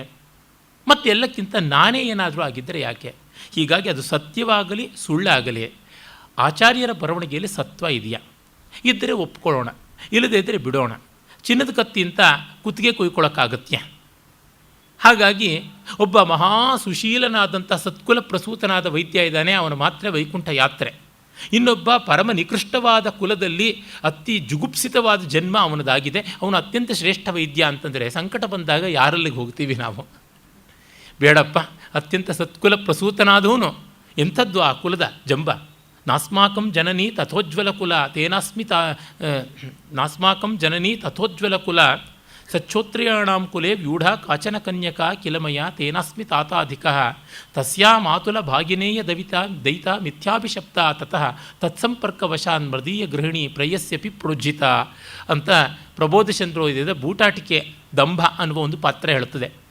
ನಮ್ಮ ಅಪ್ಪ ಅಂತಹ ಸದಾಚಾರಿಗಳ ಮನೆಯಿಂದ ಹೆಣ್ಣನ್ನು ತಂದುಕೊಳ್ಳಿಲ್ಲ. ನಮ್ಮಮ್ಮ ಅಷ್ಟಷ್ಟೇ ಜಾತಿ, ಅಷ್ಟಷ್ಟೇ ಫ್ಯಾಮಿಲಿಯ ಬ್ಯಾಕ್ಗ್ರೌಂಡ್ನವಳು. ಆದರೆ ನಾನು ಹಾಗಲ್ಲ, ತುಂಬ ಶ್ರೋತ್ರಿಯರ ಕುಲದ ವಧುವನ್ನು ಮದುವೆ ಆಗಿದ್ದು. ಹೀಗಾಗಿ ನಮ್ಮ ಅಪ್ಪನಿಗಿಂತ ನಾನು ಮೇಲೂ. ಆದರೆ ಇತ್ತೀಚೆಗೆ ಹೆಂಡತಿಯ ಸೋದರ ಮಾವನ ಬೀಗರ ನಾದಿನಿಯ ಮೈದುನನ ತಂಗಿಗೋ ಯಾರಿಗೋ ಏನೋ ಸುಳ್ಳು ಅಪವಾದ ಬಂದಿದೆ. ಈ ಸಂಪರ್ಕ ಇದೆ ಅವರಿಗೆ ಅಂತ ಹೆಂಡತಿಯನ್ನು ಡಿವೋರ್ಸ್ ಮಾಡಿಬಿಟ್ಟು ಶುದ್ಧ ಆಗಿಬಿಟ್ಟಿದ್ದೀನಿ ನಾನು ಅಂತ ಹೇಳ್ಕೊಳ್ತಾನೆ. ಈ ಮಾತ್ರದ್ದು ಬೂಟಾಟಿಕೆ. ಹೀಗಾಗಿ ನನಗದೇ ಬಂದಿದ್ದು. ಮಣಿಮಂಜರಿ, ಗೋಮಂಜರಿ, ಮಾಣಿಕ್ಯ ಮಂಜರಿ, ಮಣಿಮಂಜರಿ ಭೇದಿನಿ ಇವೆಲ್ಲ ಕೂಡ ನನ್ನ ಪಾಲಿಗೆ ಅಪ್ರಸ್ತುತವಾದದ್ದು. ನನ್ನ ಪಾಲಿಗೆ ಉಪನಿಷತ್ ಭಾಷ್ಯಕಾರರು ಪ್ರಸ್ತುತ. ಅದು ಅವರು ಹೇಳುವ ತತ್ವ ಆ ಕಾರಣದಿಂದಾಗಿ. ಅದು ಸಂಗತವೋ ಸಂಗತ, ಅದು ಅಲ್ಲವೋ ಬಿಟ್ಟು ಹಾಕಬೇಕು. ಈ ಮಟ್ಟಕ್ಕೆ ಬಸವಣ್ಣನವರು ಹೇಳ್ತಾರೆ. ಆದರೆ ಇದನ್ನು ಈ ಲಾಕ್ಷಣಿಕಾರ್ಥದಲ್ಲಿ ಪರಮಾರ್ಥದಲ್ಲಿ ತೆಗೆದುಕೊಳ್ಳದೆ ಈಚೆಗೆ ಒಂದು ಹುನ್ನಾರ ಮಾಡಿಕೊಂಡು ಆನು ದೇವ ಹೊರಗಣವನು ಅಂತ ಒಂದು ಕುತ್ಸಿತ ಕೃತಿ ಬಂತು. ಇದು ಕುಚೋದ್ಯಂ ಕೃತ್ವ ಪ್ರತಿಷ್ಠಾಂ ಲಭೇತ್ ಅಂತ ಇನ್ನೇನೂ ಅಲ್ಲ. ಬಸವಣ್ಣನವರು ಎಷ್ಟೋ ಕಡೆ ತಮ್ಮ ಅಹಂಕಾರವನ್ನು ಕತ್ತರಿಸಿಕೊಳ್ಳೋದಕ್ಕೆ ಈ ಥರದ ಮಾತುಗಳನ್ನು ಆಡಿದ್ದಾರೆ. ಡಿ ವಿ ಜಿಯವರು ಹೇಳ್ತಾರೆ, ಯಾವ ಮಹಾನುಭಾವರ ಪಾಲಿಗೆ ಇದು ಅಹಂಕಾರ ಖಂಡನದ ವಚನಗಳಾಯಿತು, ನಮ್ಮಂಥವ್ರ ಪಾಲಿಗೆ ಅನುದಿನವೂ ಕೂಡ ಮನನ ಮಾಡಬೇಕಾದ ನಿತ್ಯ ಅಹಂಕಾರ ಖಂಡನಕ್ಕೆ ಯೋಗ್ಯವಾದಂಥ ಮಾತುಗಳಾಗುತ್ತವೆಯೋ ಅಂಥದ್ದಾಗಿ ಗಮನಿಸಬೇಕು ಅಂತ. ಶ್ರೀರಾಮಕೃಷ್ಣ ಪರಮಹಂಸರು ತಾನು ಜಾತಿ ಬ್ರಾಹ್ಮಣ ಅನ್ನುವ ಗರ್ವವನ್ನು ಮೀರಬೇಕು ಅಂತ ಅಂತ್ಯಜರ ಮನೆಯ ಶೌಚಗೃಹಗಳಲ್ಲಿ ಹೋಗಿ ತಮ್ಮ ತಲೆಗೂದಲನ್ನೇ ನೆಲಕ್ಕೆ ಹಾಕಿ ಅವರು ದೊಡ್ಡ ಜುಟ್ಟು ಬಿಟ್ಟಿದ್ರು, ಶಿಖಾಧಾರಿಗಳಾಗಿದ್ದರು. ಅದನ್ನು ಬಿಟ್ಟು ಅಲ್ಲಿಯ ನೆಲವನ್ನು ಒರೆಸುವ ಬಟ್ಟೆಯಂತೆ ತಮ್ಮ ತಲೆಗೂದಲಿಂದ ಒರೆಸಿ ಅಹಂಕಾರವನ್ನು ಖಂಡನೆ ಮಾಡಿಕೊಂಡ್ರು ಅಂತ ಅವರ ರಾಮಕೃಷ್ಣ ಲೀಲಾ ಪ್ರಸಂಗಾದಿಗಳಲ್ಲಿ ನೋಡ್ತೀವಿ. ಅಂದರೆ ಆ ಮಟ್ಟದ ಅಹಂಕಾರ ನಮ್ಮಲ್ಲಿ ಇದೆಯಾ ಇಲ್ಲವಾ ಅಂತ 1000 ಬಾರಿ ಪಾತಾಳ ಗರಡಿ ಹಾಕಿ ಪರೀಕ್ಷೆ ಮಾಡಿಕೊಳ್ಳಬೇಕು. ಎಲ್ಲಿಂದಲೋ ಬಂದುಬಿಡುತ್ತದೆ ಅಹಂಕಾರ. ಹೀಗೆ ಮಾಡಿಕೊಂಡಿತ್ತು ಬಸವಣ್ಣನವ್ರದ್ದು. ಆ ಜಾಡಿನದು ಶ್ರೀರಾಮಕೃಷ್ಣರದು ಬಸವಣ್ಣನವ್ರದ್ದು ನೋಡಿದಾಗ ಬದುಕಿನಲ್ಲಿ ನಮಗೆ ಗೊತ್ತಾಗುತ್ತದೆ. ಇಬ್ಬರ ಒಂದು ಆಧ್ಯಾತ್ಮಿಕ ಪ್ರಯಾಣದ ವಿವರಗಳು ನಮಗೆ ಸಾಕಷ್ಟು ಸಿಗುತ್ತವೆ. ಅದರಿಂದ ಗೊತ್ತಾಗುತ್ತದೆ. ಮಿಕ್ಕ ಎಷ್ಟೋ ಜನ ಜ್ಞಾನಿಗಳದು ಸಿಗುವುದಿಲ್ಲ, ಅದೊಂದು ದುರ್ದೈವ ಅಂತ ನಾನು ನಿನ್ನೆ ತಾನೇ ಹೇಳಿದ್ದೆ. ಆಮೇಲೆ ಅವರು ಸಂಬಳಿಕೋಲು ಅಂತ ಕರೀತಾರೆ. ಅಂದರೆ ಊರ ಹೊರಗೆ ಇರಬೇಕಾದ ಅಂತ್ಯಜ ಬಹಿಷ್ಕೃತನಾದವನು ಊರೊಳಗೆ ಬರುವಾಗ ಒಂದು ಸದ್ದು ಮಾಡುವ ಬಿದಿರಿನ ಕೋಲನ್ನು ಇಟ್ಕೊಂಡು ಶಬ್ದ ಮಾಡಿಕೊಂಡು ಸಂಬೋಳಿ ಸಂಬೋಳಿ ಅಂತಾನೆ, ನಾನು ಬರ್ತಾ ಇದ್ದೀನಿ ಮೈಲಿಗೆ ಅವನು ದೂರ ಹೋಗಿ ಅಂತ. ಆ ರೀತಿ ಅವರು ಅಯ್ಯಾ ಸಂಬೋಳಿ ಸಂಬೋಳಿ ಅಂತ ಎಷ್ಟೋ ವಚನಗಳಲ್ಲಿ ಹೇಳ್ತಾರೆ. ಅಂದರೆ ನಾನು ಅಂತ್ಯಜರಲ್ಲಿ ಅಂತ್ಯಜ, ನಿಕೃಷ್ಟರಲ್ಲಿ ನಿಕೃಷ್ಟ, ನಾನು ಒಳಗೆ ಪ್ರವೇಶ ಮಾಡಲು ಆಗದೇ ಇರತಕ್ಕಂಥವನು ಎಲ್ಲಿ? ಶಿವಕೂಟದಲ್ಲಿ, ಶಿವಶರಣರ ಕೂಟಕ್ಕೆ ನಾನು ಹೊರಗಾಗಿದ್ದೀನಿ, ನಿಮ್ಮ ಬಾಗಿಲಿನಲ್ಲಿ ಬಿದಿರುಗಳವನ್ನು ತಟ್ಟಿ ಶಬ್ದ ಮಾಡ್ತಾ ಇರುವ ಸಂಬೋಳಿ ಅಂತ ಅಂದುಕೊಂಡ್ರು. ಅಂದರೆ ಕೂಟಸ್ಥರಲ್ಲಿ, ಪ್ರಪನ್ನ ಕೂಟಸ್ಥರಲ್ಲಿ ಶ್ರೇಷ್ಠರಾದವರು ಅಂತಂತಾರೆ ನಮ್ಮಾಳ್ವಾರ್ ಮೊದಲಾದವರನ್ನು. ಆ ವಲಯಕ್ಕೆ ನಾನು ಸೇರುವವನಲ್ಲವಲ್ಲ ಅಂತ ದುಃಖ ಪಡುವಂತೆ ಮಾಡಿಕೊಂಡ ನೈತ್ಯಾನುಸಂಧಾನ. ಇದನ್ನು ನಾವು ಈ ದಾಸ್ಯ ಭಕ್ತಿಯಲ್ಲಿ ಒಂದು ಪ್ರಮುಖ ಸಾಧನ ಕಲ್ಪವಾಗಿ ನೋಡ್ತೀವಿ. ಮಧುರಕವಿ ಆಳ್ವಾರ್ ಅಂತ ಒಬ್ಬರು 12 ಜನ ಆಳ್ವಾರಲ್ಲಿ ಒಬ್ಬರಿದ್ದರು. ಅವರು ಸಕಲ ಶಾಸ್ತ್ರಗಳನ್ನು ಬಲ್ಲಂಥ ಮಹಾವಿದ್ವಾಂಸರಾದ ಬ್ರಾಹ್ಮಣ. ಆದರೆ ಅವರು ಒಂದೇ ಒಂದು ಪಾಶುರವನ್ನು ಭಗವಂತನ ಮೇಲೆ ಮಾಡಲಿಲ್ಲ. ತಮ್ಮ ಬದುಕನ್ನೆಲ್ಲ ಶೂದ್ರ ಕುಲದಲ್ಲಿ ಹುಟ್ಟಿದವರಾದ ನಮ್ಮಾಳ್ವಾರರ ಸೇವೆಗೆ ನಿಯುಕ್ತಿ ಮಾಡಿ ನಮ್ಮಾಳ್ವಾರನ ಕುರಿತೇ ಅವರ ಪಾಶುರಗಳನ್ನು ಹಾಡಿದ್ದಾರೆ. ಅಂದರೆ ನಾನು ಭಗವಂತನ ಸ್ತುತಿ ಮಾಡುವುದಕ್ಕಿಂತ ಭಕ್ತನ ಸ್ತುತಿ ಮಾಡುತ್ತೀನಿ ಅಂತ. ಅಂದರೆ ಎಲ್ಲ ಕಡೆಯಲ್ಲಿಯೂ ಈ ಥರ ಗುಣಕ್ಕೆ ಬೆಲೆ ಕೊಡುವಂಥ ಘಟನೆಗಳು ಅಲ್ಲಲ್ಲಿ ನಡೆದಿರುತ್ತವೆ. ದೇ ಆರ್ ದಿ ಪಾಯಿಂಟರ್ಸ್, ಅವನ್ನು ನೋಡಿಕೊಳ್ಳಬೇಕು. ಹಾಗಾಗಿ ಅವರು ಹೇಳ್ತಾ ಇದ್ದಾರೆ, ಇದನ್ನು ಯಾವುದೋ ಬಸವಣ್ಣನವರು ಈ ಜಾತಿಯವರಲ್ಲ ಆ ಜಾತಿಯವರು ಅಂತ ವಾದಕ್ಕೆ ಬಳಸಿಕೊಂಡ್ರೆ ಅವರ ತತ್ವಕ್ಕೆ ನಾವು ಮಾಡುವ ಅಪಚಾರ. ಬಸವಣ್ಣನವರು ಬ್ರಾಹ್ಮಣ ಕುಲದಲ್ಲಿ ಹುಟ್ಟಿದ್ದು ಒಂದು ಆಕಸ್ಮಿಕ, ಮಾದಾರ ಚೆನ್ನಯ್ಯ ಮಾದಿಗರ ಕುಲದಲ್ಲಿ ಹುಟ್ಟಿದ್ದು ಒಂದು ಆಕಸ್ಮಿಕ. ಇದು ಆಕಸ್ಮಿಕವೇ, ಅದು ಆಕಸ್ಮಿಕವೇ, ಅದಕ್ಕಿನ್ಯಾವುದು ಪರಮಾರ್ಥ ಇಲ್ಲ ಅಷ್ಟೇ. ನಮಗೆ ಬಸವಣ್ಣನವರು ಕರ್ನಾಟಕದಲ್ಲಿ ಹುಟ್ಟಿದ್ದು ಒಂದು ಆಕಸ್ಮಿಕ, ಅದು ಕನ್ನಡಿಗರ ಪುಣ್ಯ. ಆ ರೀತಿ ಕಾಣಬೇಕೇ ಹೊರತು ಬೇರೆ ಯಾವ ರೀತಿಯಲ್ಲೂ ಅಲ್ಲ. ಶೊಪಚನಾದರೇನು ಲಿಂಗಭಕ್ತನೇ ಕುಲಜನು, ನಂಬದಿದ್ದರೆ ಸಂದೇಹಿ ನೋಡ, ಕಟ್ಟಿದರೇನು ಮುಟ್ಟಿದರೇನು ಪೂಸಿದರೇನು ಮನಮುಟ್ಟದನ್ನಕ್ಕ, ಭಾವಶುದ್ಧವಿಲ್ಲದವಂಗೆ ಭಕ್ತಿ ನೆಲೆಗೊಳ್ಳದು ಕೂಡಲ ಸಂಗಯ್ಯನು ಒಲಿದಂಗಲ್ಲದೆ. ಶೊಪಚನಾದರೂ ಲಿಂಗಭಕ್ತನೇ ಕುಲಜ. ಈ ಮಾತನ್ನು ಮತ್ತೆ ಮತ್ತೆ ಆಗಮಗಳಲ್ಲಿ, ಇತಿಹಾಸಗಳಲ್ಲಿ, ಪುರಾಣಗಳಲ್ಲಿ ನೋಡ್ತೀವಿ. ಎಲ್ಲಿ ಭಗವತ್ ಸ್ತುತಿ ಮಾಡ್ತಾ ಇದ್ದಾರೆ ಅವರು ಭಗವದ್ಭಕ್ತರಾಗಿದ್ದಾರೆ, ಅವರೇ ಕುಲಜರು, ಇನ್ಯಾರೂ ಅಲ್ಲ ಅಂತ. ನಂಬದಿರುವ ಸಂದೇಹಿಯೇ ಅಂತ್ಯಕುಲಜ, ಶ್ರದ್ಧಾವಂತ ಅಲ್ಲ ಅನ್ನುವ ಮಾತನ್ನು ಹೇಳ್ತಾನೆ. ದಾಸಿಪುತ್ರನಾಗಲಿ ವೇಶ್ಯಾಪುತ್ರನಾಗಲಿ ಶಿವದೀಕ್ಷೆಯಾದ ಬಳಿಕ ಸಾಕ್ಷಾತ್ ಶಿವನೆಂದು ವಂದಿಸಿ ಪೂಜಿಸಿ ಪಾದೋದಕ ಪ್ರಸಾದವ ಕೊಂಬುದ ಯೋಗ್ಯ. ಹೀಗಲ್ಲದೆ ಉದಾಸೀನವ ಮಾಡಿ ಬಿಡುವವರಿಗೆ ಪಂಚಮಹಾಪಾತಕ ನರಕ ಕಾಣ ಕೂಡಲ ಸಂಗಮ ದೇವ. ಯಾರೇ ಆಗಲಿ ಶಿವಭಕ್ತರಾದರೆ ಒಳ್ಳೆಯದು. ಹಾಗಂತ ಹೇಳಿ ಬಸವಣ್ಣನವರು ಎಂತೆಂಥವ್ರಿಗೂ ಮಣೆ ಹಾಕ್ತಾಯಿದ್ರು ಅಂತಲ್ಲ. ನಿಜ, ಅವರ ವಚನಗಳನ್ನು ನೋಡಿದಾಗ ಕೆಲವು ಕಡೆಗೆ ಅವರಿಗೆ ಭಸ್ಮ ಲಿಂಗ ಇತ್ಯಾದಿಗಳಿದ್ದರೆ ಸಾಕು, ಅಯೋಗ್ಯರನ್ನು ಸೇರಿಸ್ಕೊಳ್ಬಿಡ್ತಾ ಇದ್ರು ಅಂತ. ಆಗ ಮಾಚಿದೇವರು, ಮಾಚಯ್ಯನವರು ಮತ್ತು ಅವರ ಸೋದರಳಿಯನಾದಂಥ ಚೆನ್ನಬಸವಣ್ಣ ಮತ್ತು ಅವರ ಹೆಂಡತಿ ನೀಲಲೋಚನೆ ಇವರುಗಳೆಲ್ಲ ಎಚ್ಚರಿಕೆಯನ್ನು ಕೊಡ್ತಾ ಇದ್ದರು ಅಂತಲೂ ಗೊತ್ತಾಗುತ್ತದೆ. ಪಾಪ is rather a plain person, ಬೋಳೆಯ ಸ್ವಭಾವದವರು. ಶಿವ ಹೇಗೆ ಭೋಲಾಶಂಕರ ಅಂತ ಕರೀತಾರಲ್ಲ, ಆ ರೀತಿಯಾಗಿ ಮಹಾಶಿವಭಕ್ತ ಬಸವಣ್ಣನವರು ಅಷ್ಟೇ. ಶರಣರು ಅಂತ ಎಲ್ಲರನ್ನೂ ಪಾಪ ಮಹಾಮನೆಗೆ ಬಂದವರಿಗೆಲ್ಲ ಊಟ ಹಾಕಿ ಪಾದೋದಕ ಕೊಟ್ಟು ನಮಸ್ಕಾರ ಮಾಡ್ತಾಯಿದ್ರು. ಆದರೆ ಹಾಗಲ್ಲದೆ ಇದ್ದವ್ರನ್ನ ಈ ತರಹ ಅಲ್ಲ, ಇವರಿಗೆ ಮರುಳಾಗಬೇಡಿ ಅಂತ ಕೂಡ ಎಚ್ಚರಿಸ್ತಾ ಇದ್ದರು. ಆ ಮುಗ್ಧತೆ ಕೂಡ ಕೆಲವೊಮ್ಮೆ ತೋರಿಕೊಳ್ಳುತ್ತದೆ. ಆಮೇಲೆ ಅವರು ಮತ್ತೊಮ್ಮೆ ಹೇಳ್ತಾರೆ, ಅಪ್ಪನು ಡೋಹರ ಕಕ್ಕಯ್ಯನಾಗಿ ಮುತ್ತಯ್ಯ ಚೆನ್ನಯ್ಯನಾದರೆ ಅವನು ಬದುಕೆನೆ. ಒಂದು ಪಕ್ಷ ನನ್ನ ತಂದೆಯ ಡೋಹರ ಕಕ್ಕಯ್ಯ, ಮುತ್ತಜ್ಜ ಚೆನ್ನಯ್ಯ ಆದರೆ ನಾನು ಬದುಕೋದಿಲ್ವಾ? ಮತ್ತ ಶೊಪಚಯ್ಯನ ಸನ್ನಿಧಿಯಿಂದೆ ಭಕ್ತಿಯ ಸದ್ಗುಣವನ್ನು ಆ ನರಿವೆನಯ್ಯ. ಶೊಪಚಯ್ಯ ಅಂತ ಒಬ್ಬ ಪ್ರಸಿದ್ಧರಾದ ಶಿವಭಕ್ತರು. ಆತನ ಬಗ್ಗೆ ಹರಿಹರ ಬರೀತಾನೆ, ಒಮ್ಮೆ ಆತ ಸ್ಮಶಾನದಲ್ಲಿ ನಾಯಿಯ ಮಾಂಸವನ್ನು ನರಕಪಾಲದಲ್ಲಿ ಚಿತಾಗ್ನಿಯ ಮೇಲೆ ಬೇಯಿಸಿಕೊಳ್ತಾ ಹೆಂಡ ಸುರಿತಾ ಇದ್ದಾಗ ಯಾವನೋ ಒಬ್ಬ ಮಹಾವೇದಜ್ಞ ಆಕಾಶಗಾಮಿಯಾಗಿ ಹಾರಿ ಹೋಗ್ತಾ ಇದ್ದರೆ ಅವನ ದೃಷ್ಟಿ ತನ್ನ ಅಡಿಗೆಯ ಮೇಲೆ ಬಿದ್ದು ಮೈಲಿಗೆ ಆಗದಿರಲಿ ಅಂತ ತನ್ನ ಎಡಗಾಲಿನ ಎಕ್ಕಡವನ್ನು ಮುಚ್ಚಿಟ್ನಂತೆ.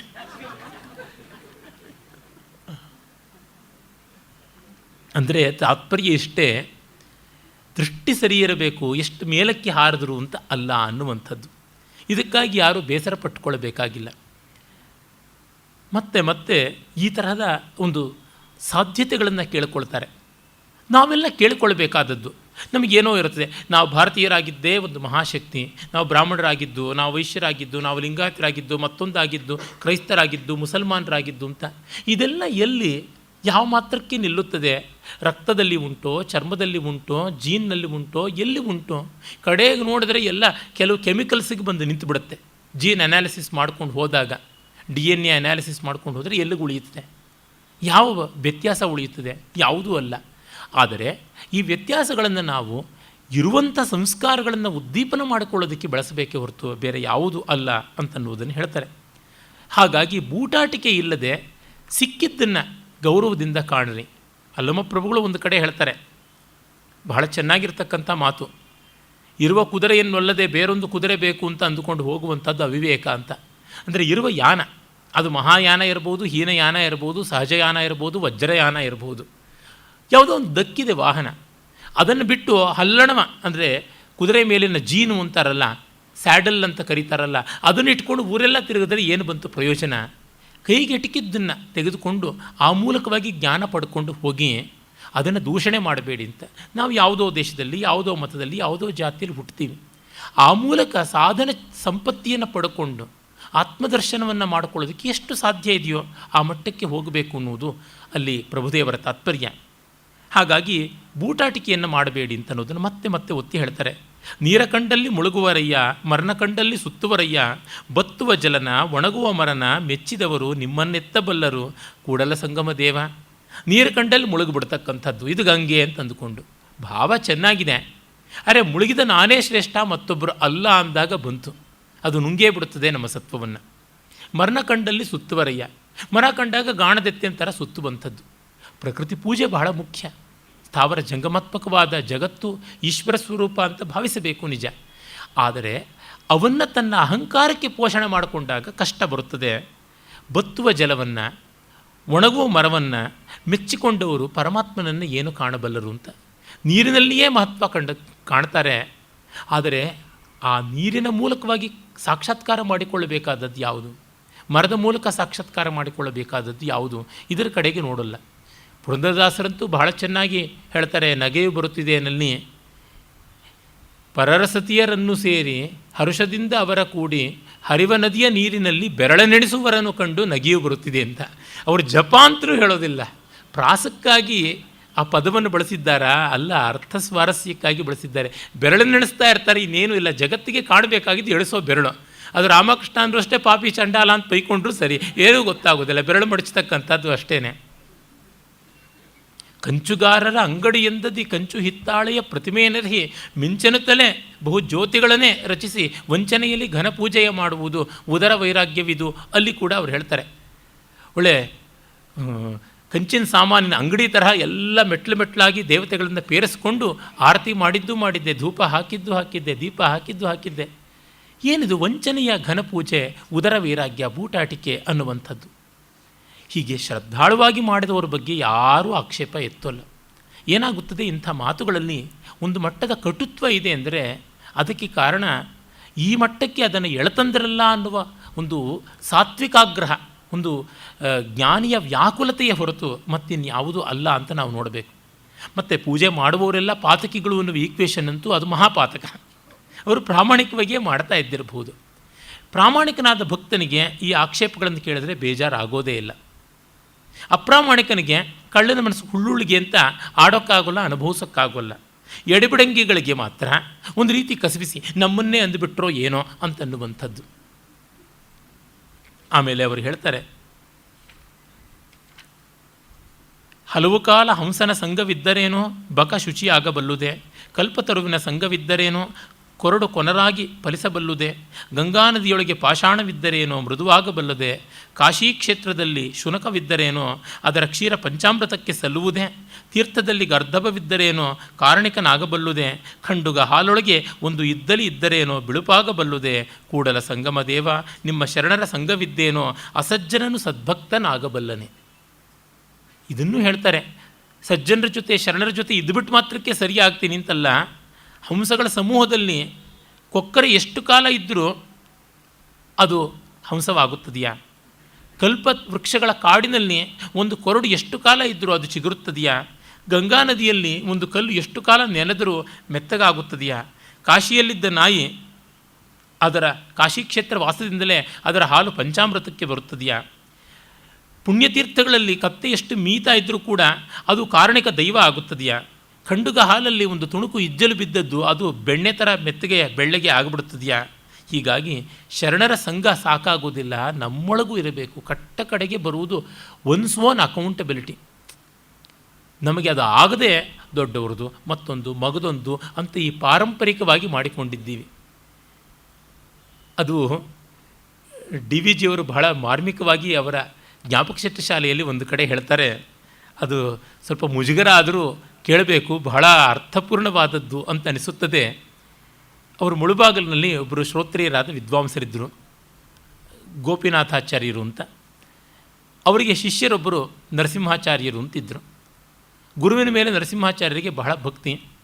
ಒಮ್ಮೆ ಗುರುಗಳು ಯಾವುದೋ ಒಂದು ಗ್ರಾಮಕ್ಕೆ ಶ್ರಾದ್ದ ಭೋಜನಕ್ಕಾಗಿ ಹೋದರು, ಶಿಷ್ಯರು ಹೋದರು. ಅಲ್ಲಿ ಕಂಠಪೂರ್ತಿ ತಿಂದು ಬರ್ತಾ ಇದ್ದಾನೆ. ದಾರಿಯಲ್ಲಿ ಭಾರ ಹೆಚ್ಚಾಯಿತು, ಇಳಿಸ್ಕೊಳ್ಬೇಕು ಅಂತ ಅನಿಸ್ತು. ನೀರಿನ ಸೌಲಭ್ಯಕ್ಕೂ ನೋಡೋಕ್ಕೆ ಅವಕಾಶ ಇಲ್ಲ, ಮುಗೀತು ಕೆಲಸ. ಆಮೇಲೆ ಹಾಗೆ ನೀರಿಗಾಗಿ ಹುಡುಕ್ತಾ ಇದ್ದರು. ಅಲ್ಲೊಂದು ಬಂಡೆ ಕಾಣಿಸ್ತಂತೆ. ಆಗ ಗುರುಗಳು ಮುಂದೆ ಇದ್ದವರು ಈ ಬಂಡಿ ನಾಲ್ಕಂಡಿ ಡ್ಯಾಶ್ ಡ್ಯಾಶ್ ಶುದ್ಧಿ ಅಂದ್ರಂತೆ. ಆ ತಕ್ಷಣ ಶಿಷ್ಯರು ನಾಲ್ಕಂಡಿ ನಿಮ್ಮ ಡ್ಯಾಶ್ ಡ್ಯಾಶ್ ನಮ್ಮದು ಶುದ್ಧಿ ಅಂತಂದ್ರಂತೆ. ನಮ್ಮ ಶುದ್ಧಿ ಅನ್ನೋದೆಲ್ಲ ಈ ರೀತಿಯೇ ಆಗಿರತಕ್ಕಂಥದ್ದು. ಬಂಡೆಯನ್ನು ಕಂಡ್ರೆ ಶುದ್ಧಿ ಆಯಿತು ಅಂತ ಗುರುಗಳಂದರೆ, ಗುರುಗಳದ್ದು ಕಂಡ ತಕ್ಷಣವೇ ಶಿಷ್ಯರು ಶುದ್ಧಿ ಆಯಿತು ಅಂತ ಅಂದ್ಕೋತಾರೆ ಅಂತ. ನಾವು ಹಾಗೆ ನಾವು ಮಾಡದೇ ಇದ್ದರೂ ಪರವಾಗಿಲ್ಲ, ಇಂಥವ್ರು ಮಾಡಿದ್ದಾರೆ, ಆ ವಂಶಕ್ಕೆ ಸೇರಿದ್ದೀವಿ, ಆ ಮಠಕ್ಕೆ ಸೇರಿದ್ದೀವಿ, ಆ ಪರಂಪರೆಗೆ ಸೇರಿದ್ದೀವಿ, ಆ ಜನ ಇರೋ ಬೀದಿಲೇ ನಾವಿದ್ದೀವಿ. ಧನ್ಯತೆಯ ಭಾವ ಅನುಸರಿಸೋದಕ್ಕೆ ಸರಿ, ಧನ್ಯತೆಯನ್ನು ಅನುಭವಿಸೋದಕ್ಕೆ ಸರಿ. ಆದರೆ ನಮ್ಮ ಕರ್ತವ್ಯವನ್ನು, ನಮ್ಮ ಪ್ರಯತ್ನವನ್ನೇ ಮುರುಕೊಳ್ಳೋದಕ್ಕಾದರೆ, ಅದನ್ನು ಜಾರಿಸಿಕೊಳ್ಳೋದಕ್ಕೆ ಮಾಡ್ತಾ ಇರ್ತಕ್ಕಂಥ ಬೇಜವಾಬ್ದಾರಿತನವಾದರೆ ಖಂಡಿತ ಯುಕ್ತವಲ್ಲ ಅಂತ. ನಮ್ಮ ಪಾಲಿನದು ಏನಿದೆ ಅದನ್ನು ಮಾಡಲೇಬೇಕಾಗಿದೆ. ಆ ಅರ್ಥದಲ್ಲಿ ಅವರು ಹೇಳ್ತಾ ಇದ್ದಾರೆ. ಏಕೆಂದರೆ ಎಂಥ ಒಳ್ಳೆಯ ಮಾತುಗಳಿಗೂ ವಿಕೃತ ವ್ಯಾಖ್ಯಾನ ಮಾಡ್ತಾರೆ. ಇಲ್ಲಿ ನೋಡಿ, ಕತ್ತೆಯನ್ನು, ಕೊಕ್ಕರಿಯನ್ನು, ಇಜ್ಜಲನ್ನು ಇವನ್ನೆಲ್ಲ ಹೀನಾಯ ಮಾಡುವಂಥದ್ದು ಉಂಟು. ಆ ಪ್ರಾಣಿಗಳು ಏನು ಮಾಡೋದು ಅಂತ. ಸ್ವಾಮಿ, ಅದೊಂದು ದೃಷ್ಟಾಂತ, ಅವುಗಳನ್ನು ಬೈಯೋದಲ್ಲ. ನಾವು ನಮ್ಮ ಲೋಕದಲ್ಲಿ ಅವುಗಳನ್ನು ನಿಕೃಷ್ಟ ಅಂತ ಅಂದುಕೊಂಡಿದ್ದರಿಂದ ಅದನ್ನು ಉದಾಹರಣೆಯಾಗಿ ತಗೊಂಡಿದ್ದಾರೆ. ಅವರಿಗೆ ಶುನಿಚೈವ ಶ್ವಪಾಕೇಚ ಪಂಡಿತಾ ಸಮದರ್ಶಿನಃ, ಎಲ್ಲವನ್ನೂ ಸಮಾನವಾಗಿ ನೋಡ್ತಕ್ಕಂಥವ್ರು. ಮತ್ತು ಈ ಪ್ರಾಣಿ ಬಲಿಗಳ ಬಗ್ಗೆ, ಅದು ಯಜ್ಞದಲ್ಲಾಗಿರಬಹುದು, ಮತ್ತೊಂದು ಕಡೆ ಆಗಿರಬಹುದು, ಎಲ್ಲ ಕಡೆಯಲ್ಲಿಯೂ ಅವರು ಆಕ್ಷೇಪ ಮಾಡ್ತಾರೆ. ಜೀವಹಿಂಸೆ ಕೂಡದು ಅಂತಂತಾರೆ. ನಮ್ಮ ವಿಚಾರವಾದಿಗಳು ಅಂತನ್ನುವಂಥವರು ಈ ಒಂದು ವಿಷಯದಲ್ಲಿ ಇದನ್ನು ಒಂದು ಸ್ವಲ್ಪವೂ ಅನುಸರಿಸೋಲ್ಲ. ನಮ್ಮ ರಾಜ್ಯದ ಸೋಕಾಳ್ ವಿಚಾರವಾದಿಗಳೆಲ್ಲ ಸರ್ವಭಕ್ಷಕರು, ದೇಶಭಕ್ಷಕರು, ಜೀವಭಕ್ಷಕರು, ರಾಷ್ಟ್ರಹಿತ ಭಕ್ಷಕರು, ಪರದ್ರವ್ಯ ಪರಸ್ತ್ರೀ ಎಲ್ಲ ಭಕ್ಷಕರು. ಆದರೆ ಮಾತ್ರ ಹೇಳಿದ್ದೆ ಬಸವಣ್ಣನವರ ವಚನವನ್ನು, ಮಾತಿನ ಮಾತಿಂಗೆ ನಿನ್ನ ಕೊಂದಹನೆಂದು ಎಲೆ ಹೋತೇ ಅಳು ಕಂಡ, ವೇದವನೋದಿದವರ ಮುಂದೆ ಅಳು ಕಂಡ, ಶಾಸ್ತ್ರವ ಕೇಳಿದವರ ಮುಂದೆ ಅಳು ಕಂಡ, ನೀನತ್ತುದಕ್ಕೆ ತಕ್ಕುದ ಮಾಡುವ ಕೂಡಲ ಸಂಗಮ ದೇವ. ಯಜ್ಞದಲ್ಲಿ ಪಶುಬಲಿ ಉಂಟು, ಆಡನ್ನು ಬಲಿ ಕೊಡೋದುಂಟು. ಅದಕ್ಕೆ ಅಯ್ಯೋ ಆಡೇ, ನೀನು ವೇದ ಓದಿದವರ ಮುಂದೆ ಅಳು, ಶಾಸ್ತ್ರ ಓದಿದವರ ಮುಂದೆ ಅಳು, ಕೂಡಲ ಸಂಗಮ ನಿನ್ನ ದುಃಖಕ್ಕೆ ಏನಾದರೂ ಮಾಡ್ತಾನೆ ಅಂತ. ಅಪೈ ದೀಕ್ಷಿತರಿಗೆ ಯಜ್ಞಗಳಲ್ಲಿ ತುಂಬ ಪ್ರೀತಿ. ಅರೆ, ಪಶುವಧೆ ಮಾಡುತ್ತದಲ್ಲ ಯಜ್ಞ ಅಂತ ಅನ್ನುವಂಥ ಚಿಂತೆ. ವೇದಮೇ ಮುನೇ ನಂಬಿನೇನಂತ ಹತ್ತುಕೊಂಡು ಯಜ್ಞ ಮಾಡಿದ್ರು ಅಂತ ಹೇಳ್ತಾರೆ. ಅದಕ್ಕೆ ಇವರು ಹೇಳ್ತಾರೆ, ಆ ಹೋತಕ್ಕೆ ನೀನು ಅಳು ಇವರು ಮುಂದೆ, ಅವರಾದರೂ ಕಣ್ಣೀರಿಂದ ಕರಗಿಯಾರ ನೋಡು ಅಂತಕ್ಕಂಥದ್ದು. ಅಂದರೆ ಒಂದು ಕಾಲದಲ್ಲಿ ಇವನ್ನು ತಿಂತಾ ಇದ್ದದ್ರಿಂದ ಋತ್ವಿಜರು ಅದನ್ನೇ ಇಟ್ಟುಕೊಂಡ್ರು, ಇನ್ನೇನು ದೊಡ್ಡ ವಿಷಯ ಅಲ್ಲ. ಅದನ್ನು ಬಿಟ್ಟ ಮೇಲೆ ಬೇರೆವೆಲ್ಲ ಬಂದವು ಪ್ರತ್ಯಾಮ್ನಾಯವಾಗಿ. ಅದನ್ನೇ ಮಾರಿ ಮಸಣಿ ಇತ್ಯಾದಿಗಳಿಗೆ ಬಲಿ ಕೊಡೋದ್ರ ಬಗ್ಗೆಯೂ ಹೇಳ್ತಾರೆ. ಗಂಡ ನೋಡಿದ್ರೆ ಶಿವಶರಣ ಅಹಿಂಸಾವಾದಿ, ಹೆಂಡತಿ ನೋಡಿದ್ರೆ ಮಾರಿ ಮಸಣಿಗಳಿಗೆ ಬಲಿ ಕೊಟ್ಟು ಮಾಂಸಾಹಾರವನ್ನು ಮಾಡಿಕೊಂಡು ಮದ್ಯಪಾನ ಮಾಡ್ತಾ ಇರ್ತಾಳೆ. ಇಂಥ ದಾಂಪತ್ಯದಲ್ಲಿ ಹೇಗೆ ಸಾಮರಸ್ಯ ಇರುತ್ತದೆ, ಹೇಗೆ ಸತ್ವ ಊರ್ಜಿತವಾಗುತ್ತದೆ ಅನ್ನುವ ವಚನವನ್ನು ಅವರು ಹೇಳ್ತಾರೆ. ಮತ್ತು ನಮ್ಮ ಭಕ್ತಿಯೆಲ್ಲ ತೋರಿಕೆ, ಇದು ಲಾಂಛನ ಮಾತ್ರದ್ದು ಅನ್ನೋದಕ್ಕೆ ಪ್ರಸಿದ್ಧವಾದ ವಚನ ಉಂಟಲ್ಲ. ಕಲ್ಲನಾಗರ ಕಂಡರೆ ಹಾಲ ನೆರೆಯೆಂಬರು, ದಿಟದ ನಾಗರ ಕಂಡರೆ ಕೊಲ್ಲೆಂಬರಯ್ಯ, ಉಂಬ ಜಂಗಮ ಬಂದರೆ ನಡೆಯೆಂಬರು, ಮುಣ್ಣದ ಲಿಂಗಕ್ಕೆ ಬೋನ ಹಿಡಿಯೆಂಬರಯ್ಯ ಅಂತ ಪ್ರಸಿದ್ಧವಾದ ವಚನ.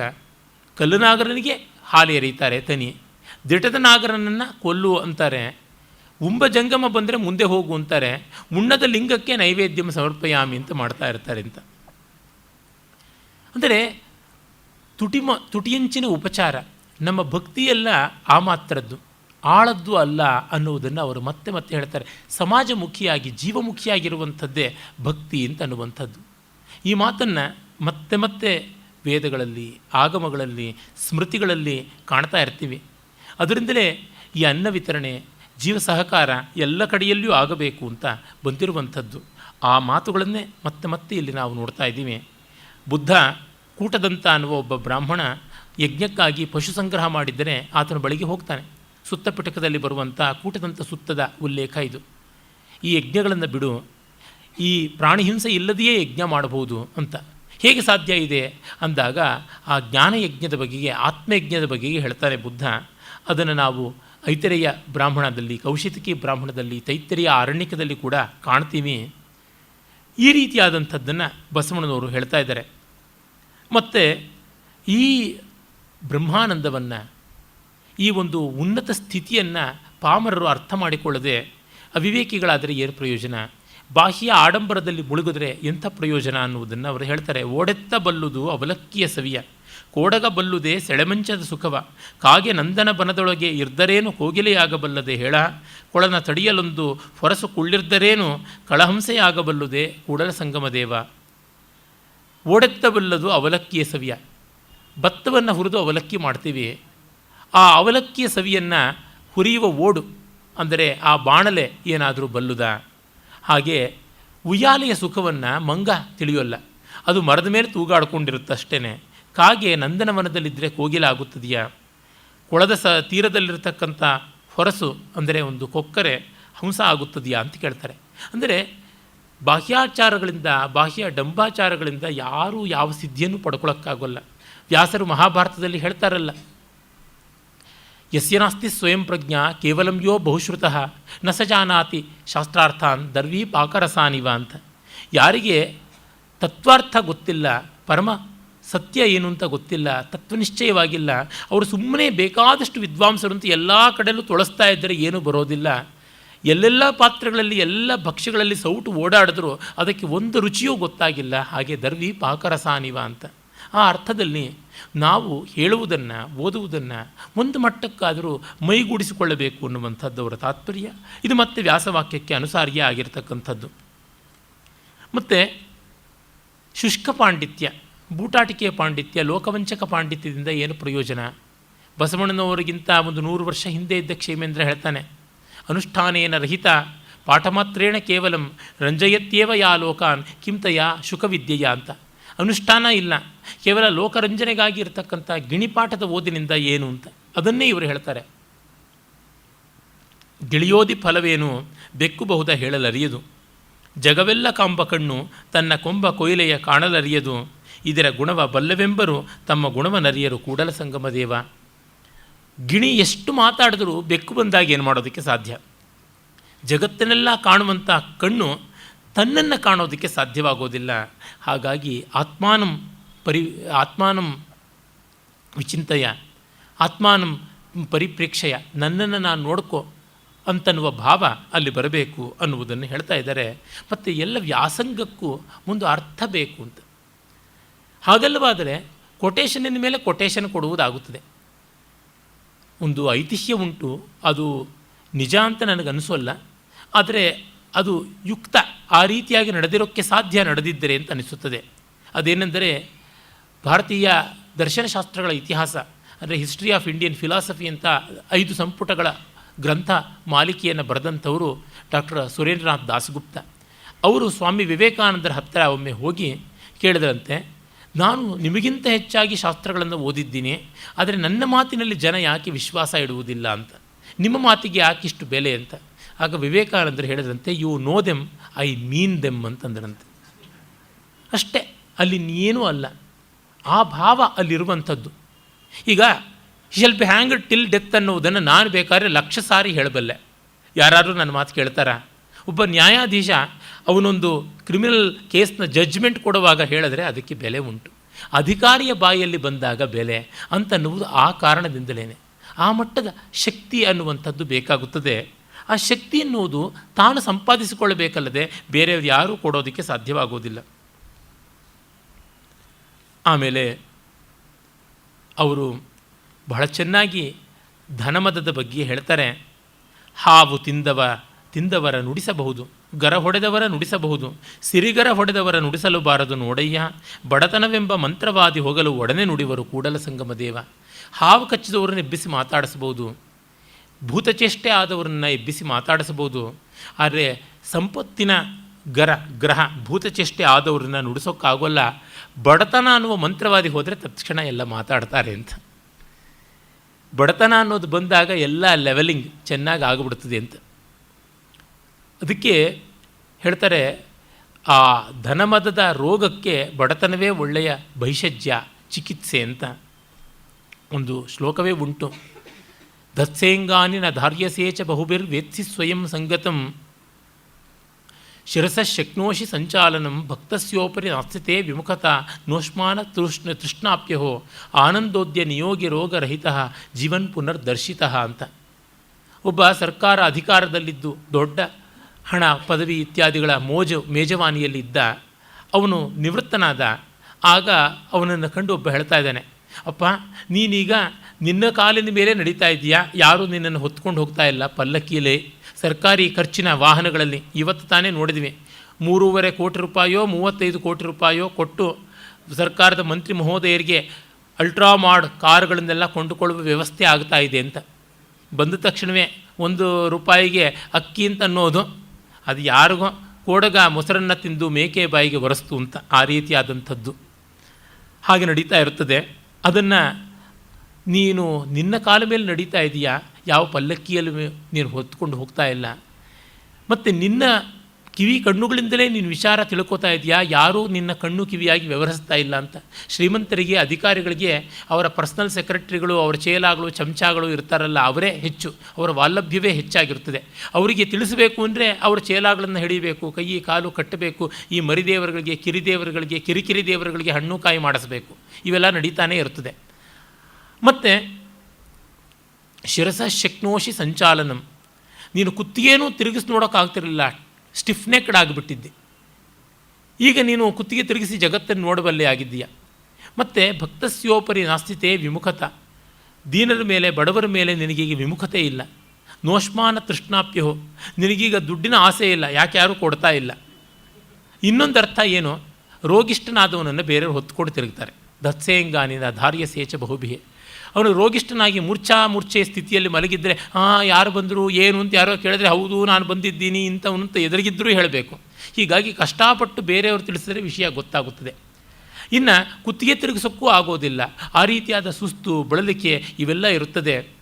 ಆಮೇಲೆ ಅವರಿಗೆ ಗಂಜಿ ಮೇಲೂ ಅಸಹ್ಯ ಬರುತ್ತದೆ. ಭಕ್ತ ಅಂತ ಅನ್ನೋದಕ್ಕೆ ಚೆನ್ನಾಗಿ ಬೇಯಿಸಿದ ಕಿವುಚಿದ ಅನ್ನ ಅಂತ ಒಂದು ಅರ್ಥ ಉಂಟು. ಇನ್ನು ರೋಗಗ್ರಸ್ತನಿಗೆ, ಜ್ವರಬಾಧೆ ಪೀಡಿತನಾದವನಿಗೆ ಬಾಯಾರಿಕೆ ಹೆಚ್ಚಿರುತ್ತದೆ, ತೃಷ್ಣ ಉಷ್ಮ ಟೆಂಪರೇಚರ್ ಇವ್ಯಾವುದು ಇರೋಲ್ಲ ರೋಗ ಪೀಡಿತನಾಗಿಲ್ಲದೆ ಇದ್ದವನಿಗೆ. ಈಗ ಇವೆಲ್ಲ ರೋಗ ಇಲ್ಲದೆ, ಅಧಿಕಾರ ಅನ್ನೋ ರೋಗ ಇಲ್ಲದೆ ಚೆನ್ನಾಗಿ ನನ್ನ ಕಣ್ಣೆದುರಿಗೆ ಬದುಕಿ ಬಂದಿದ್ದೀಯಪ್ಪ ಅಂತ ಗೇಲಿ ಮಾಡಿದಂತೆ. ಆನಂದೋದ್ಯ ನಿಯೋಗಿ ರೋಗರಹಿತ ಜೀವನ್ ಪುನರ್ದರ್ಶಿತ ಅಂತ. ಆ ತರಹ ಸಿರಿಯ ಗರ ಬಂದವರಿಗೆ ಬಡತನವೆಂಬ ಮಂತ್ರವಾದಿ ಬೇಕು ಅನ್ನುವ ಮಾರ್ಮಿಕದ ವ್ಯಂಗ್ಯವನ್ನು ಮಾತಾಡ್ತಾ ಇದ್ದಾರೆ. ಆಮೇಲೆ ಸುಮ್ಮನೆ ಯಾಂತ್ರಿಕತೆಯಿಂದ ಏನು ಪ್ರಯೋಜನ ಬರೋದಿಲ್ಲ, ಅದು ಭಾವೋನ್ನತಿಯಿಂದ ಬರಬೇಕು ಅಂತ ಹೇಳ್ತಾರೆ. ಏತ ತಲವಾಗಿದರೇನು ಗುರುಭಕ್ತನಾಗಬಲ್ಲುದೆ, ಏತ ಮತ್ತೆ ಏರುತ್ತದೆ, ಇಳಿಯುತ್ತದೆ. ತಲೆ ಎತ್ತೋದು, ತಲೆ ಬಾಗೋದು. ಆ ತಲೆ ಬಾಗಿಸಿದರೆ ಗುರುಭಕ್ತ ಅಂತ ಹೇಳೋದಕ್ಕೆ ಸಾಧ್ಯವ? ಇಕ್ಕುಳ ಕೈ ಮುಗಿದರೆ ಏನು ಭೃತ್ಯಾಚಾರಿ ಆಗಬಲ್ಲುದೆ. ಎಷ್ಟು ಒಳ್ಳೆಯ ಪರಿಶೀಲನೆ ನೋಡಿ. ಇಕ್ಕುಳ ಸೇರಿಕೊಂಡಾಗ ಕೈ ಮುಗಿದಂತೆ ಇರುತ್ತದೆ. ಇಕ್ಕುಳ ಕೈ ಮುಗಿದರೇನು ಭೃತ್ಯಾಚಾರಿ ಆಗಬಲ್ಲುದೆ. ಗಿಳಿಯೋದಿದರೇನು ಲಿಂಗವೇದಿ ಆಗಬಲ್ಲುದೆ.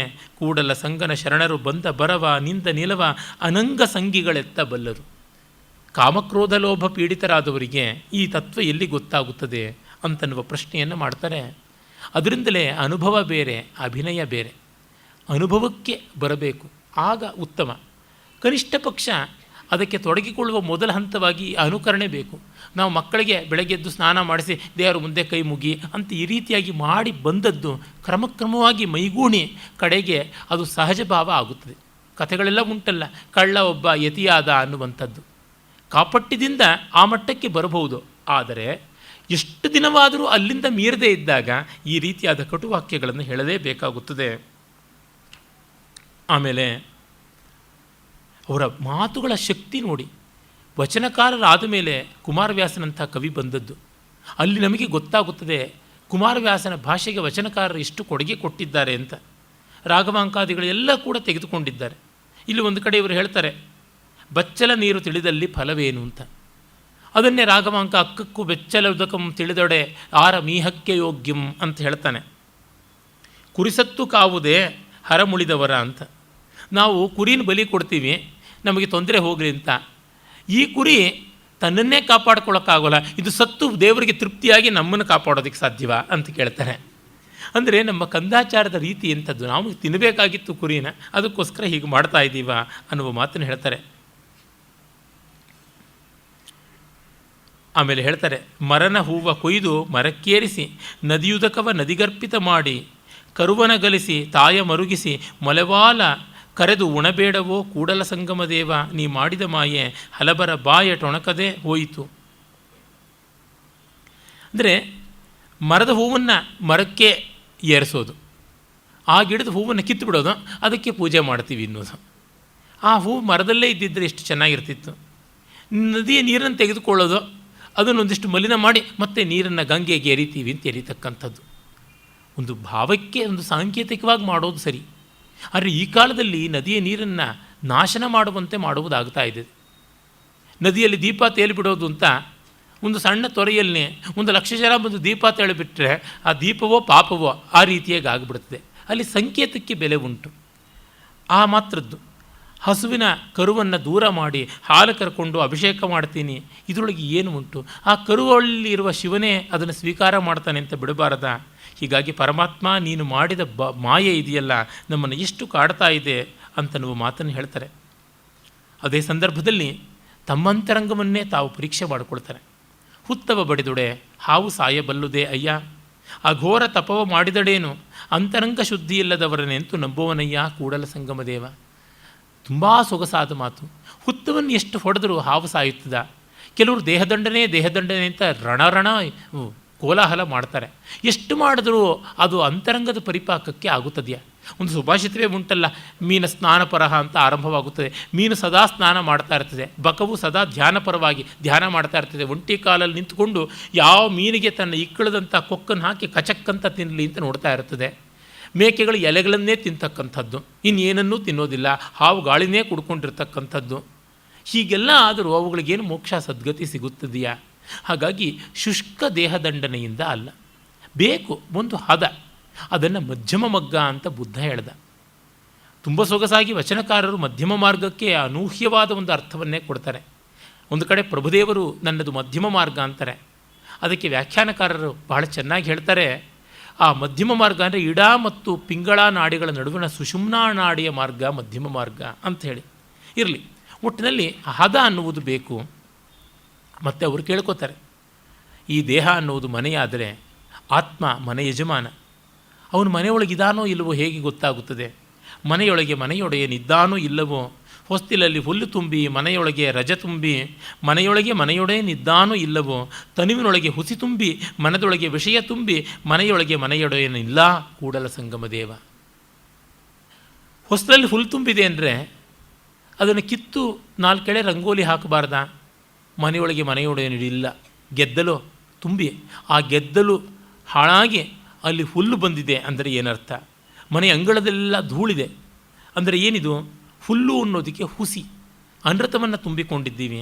ರಜಸ್ಸು ಅನ್ನೋದಕ್ಕೆ ವಿಷಯ ವಾಸನೆಗಳನ್ನು ತುಂಬಿಕೊಂಡಿದ್ದೀವಿ.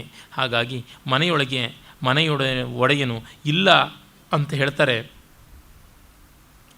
ಮತ್ತು ಅವರು ಬೇಡ್ಕೋತಾರೆ, ಕರಗಿಸಿ ಎನ್ನ ಮನದ ಕಾಳಿಕೆಯ ಕಳೆಯಯ್ಯ, ಒರೆಬಣ್ಣಕ್ಕೆ ತಂದೆನ್ನ ಪುಟವಿಕ್ಕಿ ನೋಡಯ್ಯ, ಕಡಿಹಕ್ಕೆ ಬಡಿಹಕ್ಕೆ ತಂದೆನ್ನ ಕಡೆಯಾಣಿಯ ಮಾಡಿ ನಿಮ್ಮ ಶರಣರ ಪಾದಕ್ಕೆ ತೊಡಿಗೆಯ ಮಾಡಿ ಸಲಹು ಕೂಡಲ ಸಂಗಮ ದೇವ ಅಂತ.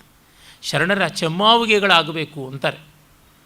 ಹಾಗಾಗಿ ಅವರು ಹೇಳ್ತಾರೆ, ನನ್ನ ಮನಸ್ಸಿನ ಕಾಲುಮಿಯನ್ನು ಕರಗಿಸಿ ಶುದ್ಧ ಬಂಗಾರ ಮಾಡು, ಪುಟ ಇಡು, ಎಷ್ಟು ಬೇಕಾದರೂ ಬೆಂಕಿಯಲ್ಲಿ ಹಾಕು, ಸೋಸು, ಕಾಸು, ಬಡಿ, ಕಡಿ, ಏನೆಲ್ಲ ಮಾಡು, ಕಡೆಗೆ ಶರಣರ ಪಾದಾಂಗದವಾಗಿ ಮಾಡು ಅಂತ ಕೇಳ್ತಾರೆ. ಹಾಗೆ ಹೇಳುವಾಗ ಸ್ವಭಾವವನ್ನು ಗಮನಿಸ್ತಾರೆ. ಸ್ವಭಾವವನ್ನು ಗಮನಿಸಿಕೊಂಡು ಅವರು ಬಹಳ ಚೆನ್ನಾಗಿ ಹೇಳ್ತಾರೆ. ಸಗಣಿಯ ಬೆನಕಂಗೆ ಸಂಪಿಗೆಯ ಅರಳಲ್ಲಿ ಪೂಜಿಸಿದರೆ ರಂಜನೆಯಲ್ಲದೆ ಅದರ ಗಂಜಳ ಬಿಡದಣ್ಣ ಅಂತಾರೆ. ಸಗಣಿಯ ಗಣಪನಿಗೆ ಅಂದರೆ ಪಿಳ್ಳಾರಿಗೆ ಸಂಪಿಗೆಯಲ್ಲಿ ಪೂಜೆ ಮಾಡಿದ್ರೆ ಆ ಸಗಣಿಯ ವಾಸನೆ ಹೊರಟೋಗುತ್ತದೆಯಾ?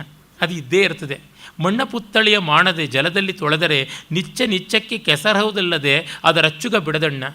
ಮಣ್ಣಿನ ವಿಗ್ರಹಕ್ಕೆ ಎಷ್ಟು ಅಭಿಷೇಕ ಮಾಡಿದ್ರೂ ಅದು ಕೆಸರಾಗುತ್ತದಲ್ಲದೆ ಅದು ಏನು ಮಣ್ಣು ಬಿಟ್ಟು ಹೊನ್ನಾಗುತ್ತದೆಯಾ? ಹಾಗಾಗಿ ಲೋಕದ ಮಾನವಂಗೆ ಶಿವದೀಕ್ಷೆ ಕೊಟ್ಟರೆ, ಯಾವನು ಲೌಕಿಕನಾದ ವ್ಯಕ್ತಿ ಇದ್ದಾನೆ ಅವನಿಗೆ ಶಿವದೀಕ್ಷೆಯನ್ನು ಕೊಟ್ಟರೆ, ಕೆಟ್ಟವನೇಕೆ ಶಿವಭಕ್ತನಹನು ಕೂಡಲ ಸಂಗಮ ದೇವ, ಅವನು ಹೇಗೆ ತಾನೇ ಶಿವಭಕ್ತ ಆಗ್ತಾನೆ ಅಂತಾರೆ. ಆ ಮನೋದಾರ್ಢ್ಯ ಇಲ್ಲದೇ ಇದ್ದವರಿಗೆ ಕೊಟ್ಟು ಪ್ರಯೋಜನ ಇಲ್ಲ. ಸುಮ್ಮನೆ ಕಂಡವರಿಗೆಲ್ಲ ಸನ್ಯಾಸ ದೀಕ್ಷೆ ಕೊಟ್ಟುಬಿಟ್ರೆ ಇದು ಆಯಿತು ಕೂಡ. ಶಿವಶರಣರ ಮುಂದಿನ ಪರಂಪರೆಯಲ್ಲೂ ಆಯಿತು, ಬುದ್ಧನ ಪರಂಪರೆಯಲ್ಲೂ ಆಯಿತು, ಎಲ್ಲ ಕಡೆಯಲ್ಲೂ ನಾವು ನೋಡ್ತೀವಿ. ಕ್ರೈಸ್ತ ಪರಂಪರೆಯಲ್ಲೂ ಆಯಿತು. ಎಲ್ಲರೂ ನನ್ನುಗಳೇ, ಎಲ್ಲರೂ ಫಾದರ್ಗಳೇ. ಬೇಕಾದಷ್ಟು ಮಕ್ಕಳಿಗೂ ಅವರು ಆಮೇಲೆ ಫಾದರ್ಗಳಾಗ್ತಾರೆ. ಬುದ್ಧನ ಕಾಲದಲ್ಲಿಯೂ ಅಷ್ಟೇ 500 ಜನಕ್ಕೆ ಕೊಟ್ಟಿದ್ದೆ ಸನ್ಯಾಸ.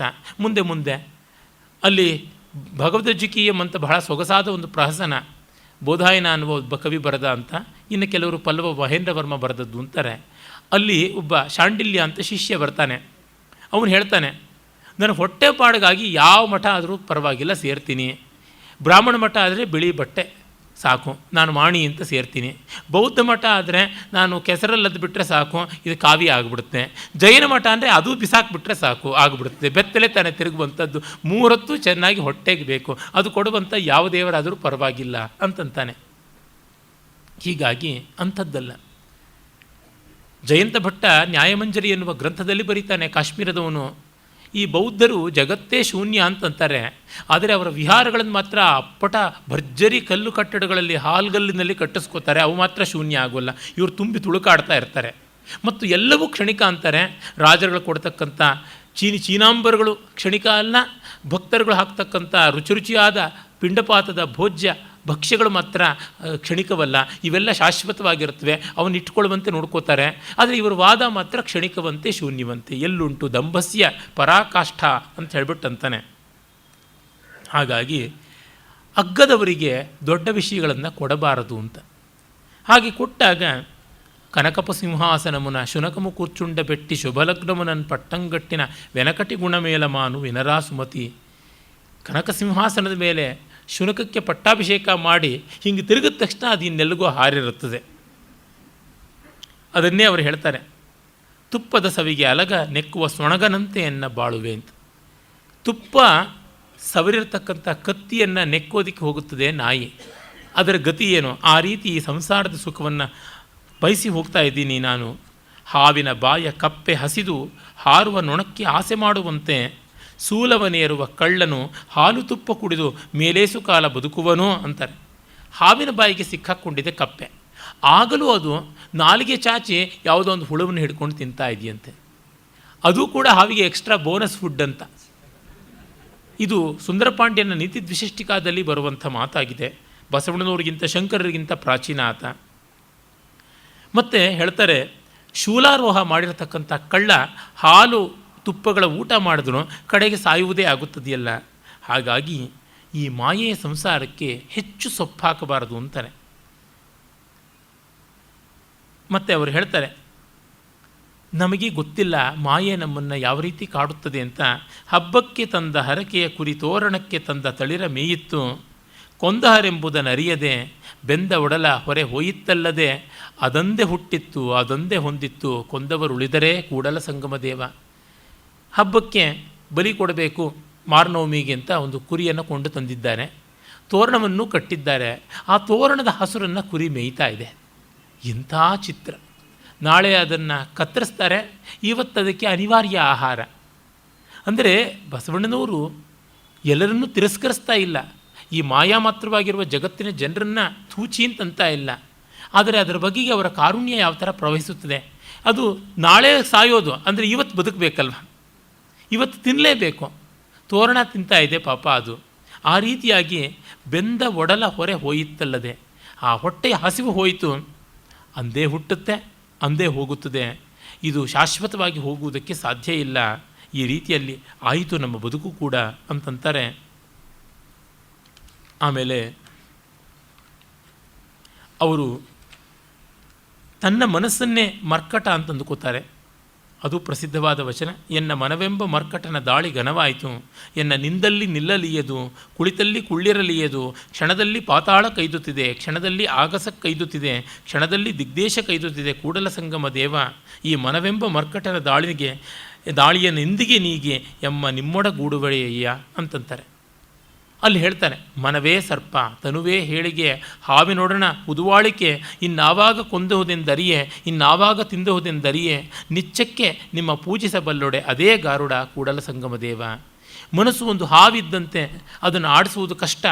ಈ ದೇಹ ಅನ್ನುವ ಬುಟ್ಟಿಯಲ್ಲಿ ಅದಿದೆ, ಯಾವಾಗ ಹೊರಗೆ ಬಂದು ಕಚ್ಚುತ್ತೋ ಗೊತ್ತಿಲ್ಲ, ಯಾವಾಗ ತಿಂದು ಹಾಕುತ್ತೋ ಗೊತ್ತಿಲ್ಲ. ನಿಮ್ಮನ್ನು ಪೂಜಿಸುವುದೊಂದೇ ಗಾರುಡ ಮಂತ್ರ ಅನ್ನುವ ಭಾವದ ಮಾತನ್ನು ಕೂಡ ಹೇಳ್ತಾರೆ. ಇಷ್ಟು ಅರ್ಥವಾಗಿ ತಮ್ಮ ತನವನ್ನು ತಾವೇ ಹೊರಗೆ ಇಟ್ಟುಕೊಂಡಿದ್ದಾರಲ್ಲ, ಅಲ್ಲೇ ಅವರು ಹೇಳ್ತಾರೆ, ತುಂಬ ಸರಳವಾದ ನಿವೇದನೆ. ತಂದೆ ನೀನು, ತಾಯಿ ನೀನು, ಬಂಧು ನೀನು, ಬಳಗ ನೀನು, ನೀನಲ್ಲದೆ ಮತ್ತಾರೂ ಇಲ್ಲವಯ್ಯ. ತ್ವಮೇವ ಮಾತಾ ಚ ಪಿತಾ ತ್ವಮೇವ, ತ್ವಮೇವ ಬಂಧುಶ್ಚ ಸಖಾ ತ್ವಮೇವ, ತ್ವಮೇವ ವಿದ್ಯಾ ದ್ರವಣಂ ತ್ವಮೇವ, ತ್ವಮೇವ ಸರ್ವಂ ಮಮದೇವ ದೇವ ಅನ್ನುವುದರ ಅನುವಾದವೇ ಆಗಿದೆ ಇದು. ಹಾಲಲ್ಲದ್ದು ನೀರಲ್ಲದ್ದು ನೀನೇ ದೇವರು ಅಂತ ಈ ಆಡು ನುಡಿಗಳನ್ನು ಅವರು ತುಂಬ ಚೆನ್ನಾಗಿ ತಂದುಕೊಡ್ತಾರೆ. ಅವರ ಮಾತಿಗೆ ಬಂದ ಬಲ ಏನಂದರೆ ಲೋಕಾವೀಕ್ಷಣೆ. ಲೋಕಜನರ ಮಾತನ್ನೇ ಹಿಡಿದು ಕಾವ್ಯವಾಗಿಸ್ತಾರೆ, ಕಾವ್ಯವನ್ನು ಶಾಸ್ತ್ರ ಮಾಡ್ತಾರೆ, ಶಾಸ್ತ್ರವನ್ನು ಮಂತ್ರವಾಗಿ ಮಾಡ್ತಾರೆ. ಮತ್ತು ಅವರಿಗೆ ಮಧುರ ಭಕ್ತಿ ತುಂಬ ವಿಶೇಷವಾಗಿತ್ತು ಅನ್ನುವಂಥದ್ದು ನಮಗೆ ಗೊತ್ತಾಗುತ್ತದೆ. ಆ ಮಧುರ ಭಕ್ತಿಯ ಸ್ವಾರಸ್ಯ ನಮ್ಮಲ್ಲಿ ಬಸವಣ್ಣನವ್ರಿಗಿರುವಂಥದ್ದು ಎಷ್ಟೋ ಜನ ಕಂಡುಕೊಂಡಿಲ್ಲ. ಅದು ತುಂಬ ಮುಖ್ಯ ಅಂತ ನನಗನಿಸುತ್ತದೆ. ಯಾಕೆಂದರೆ ನಾವು ಇದನ್ನೆಲ್ಲ ಅಕ್ಕಮಹಾದೇವಿ ಮೊದಲಾದಂಥ ವಚನಕಾರ್ತಿಯರಲ್ಲಿರ್ತಕ್ಕಂಥದ್ದು ಬೇರೊಬ್ಬರಲ್ಲಿ ಇಲ್ಲ ಅಂತ ಭಾವಿಸಿಕೊಂಡಿದ್ದೀವಿ. ಅದು ಹಾಗಲ್ಲ, ಇವರಲ್ಲಿ ಯಥೇಷ್ಟವಾಗಿ ಅದು ಇತ್ತು ಅನ್ನುವುದು ನಮಗೆ ಗೊತ್ತಾಗುತ್ತದೆ. ಸಾಮಾನ್ಯವಾಗಿ ವೀರಶೈವ ಅಂತಂದರೆ ಅದು ಆವೇಶಭರಿತವಾದದ್ದು, ಕೋಮಲವಲ್ಲ, ಸುಕುಮಾರವಲ್ಲ ಅಂತ. ಸುಕುಮಾರವಾದ ಕೋಮಲವಾದ ಭಾವಗಳು ಬೇಕಾದಷ್ಟು ಉಂಟು. ನಮ್ಮಳ್ವಾರಿಗೆ ಈ ರೀತಿಯಾದದ್ದು ಇತ್ತು, ಸೂರದಾಸ್ ಮೊದಲಾದವರಿಗೆ ಈ ರೀತಿಯಾದ ಭಾವನೆಗಳಿತ್ತು ಅಂತ ಗೊತ್ತಾಗುತ್ತದೆ. ಅದನ್ನು ಇಲ್ಲಿ ನಾವು ಕಾಣ್ತೀವಿ.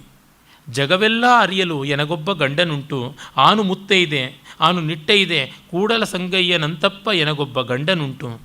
ಮನಕ್ಕೆ ಮನೋಹರನಲ್ಲದ ಗಂಡರು, ಮನಕ್ಕೆ ಬಾರರು ಕೇಳವ್ವಾ ಕೆಳದಿ, ಪನ್ನಗಭೂಷಣರಲ್ಲದ ಗಂಡರು ಇನ್ನೆನ್ನೆಗೂ ಆಗದ ಮೊರೆ ನೋಡವ್ವ. ಕನ್ನೆಯೆಂದಿನ ಕೂಟ ಚಿಕ್ಕಂದಿನ ಬಾಳುವೆ ನಿಮ್ಮಾಣೆಯಯ್ಯ ಕೂಡಲ ಸಂಗಮ ದೇವ. ಗಂಡನ ಮನವಾರ್ತೆಯನೇನ ಹೇಳುವೆನವ್ವ, ಅಂಗವಿದ್ಯೇನೊಲ್ಲ ಕಣ್ಗೊಳಗಣ ಕಸವ ಕಳೆದಲ್ಲದೆ ನೋಡಲೀಯ, ಕೈಯ ತೊಳೆದಲ್ಲದೆ ಮುಟ್ಟಲೀಯ, ಕಾಲ ತೊಳೆದಲ್ಲದೆ ಹೊದ್ದಲೀಯ, ಇಂತಿ ಸರ್ವಾಂಗ ತಲೆದೊಳೆದ ಕಾರಣ ಕೂಡಲ ಸಂಗಮ ದೇವನೆನ್ನ ಕೂಡಿಕೊಂಡನವ್ವ. ಈ ರೀತಿಯಲ್ಲಿ ಅವರು ಮಧುರ ಭಾವದಲ್ಲಿ ಶರಣಸತಿ ಲಿಂಗಪತಿ ಅನ್ನುವುದನ್ನು ತಾವು ತೋರಿಸಿದ್ದಾರೆ. ಬಸವಣ್ಣನವರ ವಚನಗಳ ಒಂದು ವಿಶಿಷ್ಟತೆ ಅಂದರೆ ಎಲ್ಲ ಸಾಧಕರ ಎಲ್ಲ ಕ್ರಮಕ್ಕೂ ಬೇಕಾಗಿರುವ ಸಾಮಗ್ರಿಯನ್ನು ಕೊಟ್ಟಿದ್ದಾರೆ. ಮಿಕ್ಕ ವಚನಕಾರರಲ್ಲಿ ಈ ವ್ಯಾಪ್ತಿ ಇಲ್ಲ. ಆ ಕಾರಣದಿಂದಲೇ ಅಣ್ಣನವರು ವಚನಕಾರರ ಮಧ್ಯೆ ತುಂಬ ದೊಡ್ಡವರು ಅಂತ ಅನಿಸಿಕೊಂಡ್ರು. ಅಲ್ಲಮ ಪ್ರಭುದೇವರು ಅವರನ್ನು ಜಗದ ಉತ್ಸಾಹ ಅಂತ ಕರೆಯೋದಕ್ಕೆ ಇದು ಒಂದು ಮುಖ್ಯವಾದ ಕಾರಣ ಅಂತ ಅನಿಸುತ್ತದೆ. ಹೀಗಾಗಿ ಅವರು ಸಕಲಾಧಿಕಾರಿಗಳಿಗೆ ಒದಗಿ ಬರ್ತಾರೆ. ಮಂದ, ಮಧ್ಯಮ, ಉತ್ತಮ ಅಧಿಕಾರಿಗಳಿಗೆ, ಹಾಗೆ ಮಂದ, ಮಧ್ಯಮ, ತೀವ್ರ ಅಂತಂತೀವಲ್ಲ, ಆ ರೀತಿಯಾದ ವೇಗಕ್ಕೆ ಎಲ್ಲರಿಗೂ ಒದಗಿ ಬರಬಲ್ಲರು. ದಾಸ್ಯ ಭಕ್ತಿ, ಸಖ್ಯ ಭಕ್ತಿ, ಮಾಧುರ್ಯ ಭಕ್ತಿ ಎಲ್ಲ ಭಕ್ತಿಗಳನ್ನು ಕೂಡ ಅವರಲ್ಲಿ ನಾವು ಕಾಣೋದಕ್ಕೆ ಸಾಧ್ಯ ಇದೆ. ಇದು ಸಾಧಕರಿಗೆ ಅವರು ಮಾಡಿಕೊಟ್ಟಿರುವಂಥ ದೊಡ್ಡ ಉಪಕಾರ ಅಂತ ಅನಿಸುತ್ತದೆ. ಆಮೇಲೆ ನಾವು ಅವರ ಬೇರೆ ಬೇರೆ ಭಾವಗಳನ್ನು ಕಾಣೋದಕ್ಕೆ ಸಾಧ್ಯ ಇದೆ. ಭಕ್ತರ ಲೋಪದೋಷಗಳನ್ನು ಪರಮಾತ್ಮ ಹೇಗೋ ತಾಳಿಕೊಳ್ತಾನೆ ಅನ್ನೋ ಭರವಸೆಯನ್ನು ಕೊಡ್ತಾರೆ. ಹಾವಿನ ಡೊಂಕು ಹುತ್ತಕ್ಕೆ ಸಸಿನ, ನದಿಯ ಡೊಂಕು ಸಮುದ್ರಕ್ಕೆ ಸಸಿನ, ನಮ್ಮ ಕೂಡಲ ಸಂಗನ ಶರಣರ ಡೊಂಕು ಲಿಂಗಕ್ಕೆ ಸಸಿನ ಅಂತಾರೆ. ಸಸಿನ ಅಂದರೆ ಪ್ರಿಯ ಅಂತ. ಹಾವು ಎಷ್ಟು ಡೊಂಕಾದರೂ ಹುತ್ತಕ್ಕೆ ಇಷ್ಟವೇ, ನದಿ ಎಷ್ಟು ಡೊಂಕಾದರೂ ಸಮುದ್ರಕ್ಕೆ ಸ್ವೀಕಾರ್ಯವೇ. ನಮ್ಮ ಕೂಡಲ ಸಂಗನ ಭಕ್ತರಿಗೆ ಏನು ಡೊಂಕಿದ್ರೂ ಅವನು ಸಹಿಸಿಕೊಂಡು ಹೋಗ್ತಾನೆ, ಅವನು ಉದಾರಿ, ಹಾಗಾಗಿ ಅಂಜಬೇಡಿ ಅಂತ ಹೇಳ್ಬಿಟ್ಟಂತಾರೆ. ಮತ್ತು ಕೆಲವರ ವ್ರತ ನಿಯಮಗಳ ಬೂಟಾಟಿಕೆಯನ್ನು ಹೇಳ್ತಾರೆ. ತುಂಬ ಜನ ನಾವು ಹಾಲು ಮಾತ್ರ ಕುಡಿಯೋದು ಅಂತಾರೆ, ಅದಕ್ಕೆ ಕೆನೆ ಮಾತ್ರ ಕುಡಿಯೋದು, ಬೆಣ್ಣೆ ಮಾತ್ರ ಅಂತ ಈ ರೀತಿಯಾಗೆಲ್ಲ ಹೇಳ್ತಾರಲ್ಲ, ಅದು ರುಚಿ ರುಚಿಯಾದದ್ದೇ ನಿಯಮ. ಹಾಲ ನೇಮ, ಹಾಲ ಕೆನೆಯ ನೇಮ, ಕೆನೆ ತಪ್ಪಿದ ಬಳಿಕ ಕಿಚ್ಚಡಿಯ ನೇಮ, ಕಿಚ್ಚಡಿ ಅಂತೀವಲ್ಲ ಅದು, ಬೆಣ್ಣೆಯ ನೇಮ, ಬೆಲ್ಲದ ನೇಮ, ಅಂಬಲಿಯ ನೇಮದವರ ಆರನೂ ಕಾಣೆ. ಕೂಡಲರ ಸಂಗನ ಶರಣರಲ್ಲಿ ಅಂಬಲಿಯ ನೇಮದಾತ ಮಾದಾರ ಚೆನ್ನಯ್ಯ ಅಂತಾರೆ. ಪಾಪ ಆತ ಅಂತ್ಯಜ ಮಾದಿಗ ಅನ್ನುವ ಕುಲದಲ್ಲಿ ಹುಟ್ಟಿದವನು, ಅವನಿಗೆ ನಿತ್ಯ ಅಂಬಲಿಯೇ ಅದೇ ನೇಮ ಆಗಿದೆ. ನಾವು ಏನೋ ದೊಡ್ಡದು ಅಂತ ಮಾಡ್ಕೊಳ್ತೀವಿ. ಸಾಮಾನ್ಯವಾಗಿ ನೋಡಿ, ನಮ್ಮ ಸ್ವಾಮಿಗಳೆಲ್ಲ ಸಾತ್ವಿಕ ಆಹಾರ ಅಂತ ತಿಂತಾರೆ. ನಾನು ಎಷ್ಟೋ ಸ್ವಾಮಿಗಳ ಸಾತ್ವಿಕ ಆಹಾರವನ್ನು ಗಮನಿಸಿದ್ದೀನಿ. ರಿಚ್ ಫುಡ್ ಅಂತೀವಲ್ಲ, ಆ ವರ್ಗಕ್ಕೆ ಬರ್ತಕ್ಕಂಥದ್ದು ಹಾಗೇ ಇರುತ್ತದೆ. ಆ ರೀತಿಯಾದದ್ದು ಹೇಳಬೇಕಾಗಿಲ್ಲ. ಯಾರು ಸ್ವಾಮಿಗಳು ಅಂತ ಯಥೇಷ್ಟ ಸ್ವಾಮಿಗಳನ್ನು ಕಂಡಿದ್ದೀನಿ, ಎಲ್ಲ ಜಾತಿಯ ಎಲ್ಲ ವಲಯದ ಸ್ವಾಮಿಗಳನ್ನು ನೋಡಿದ್ದೀನಿ.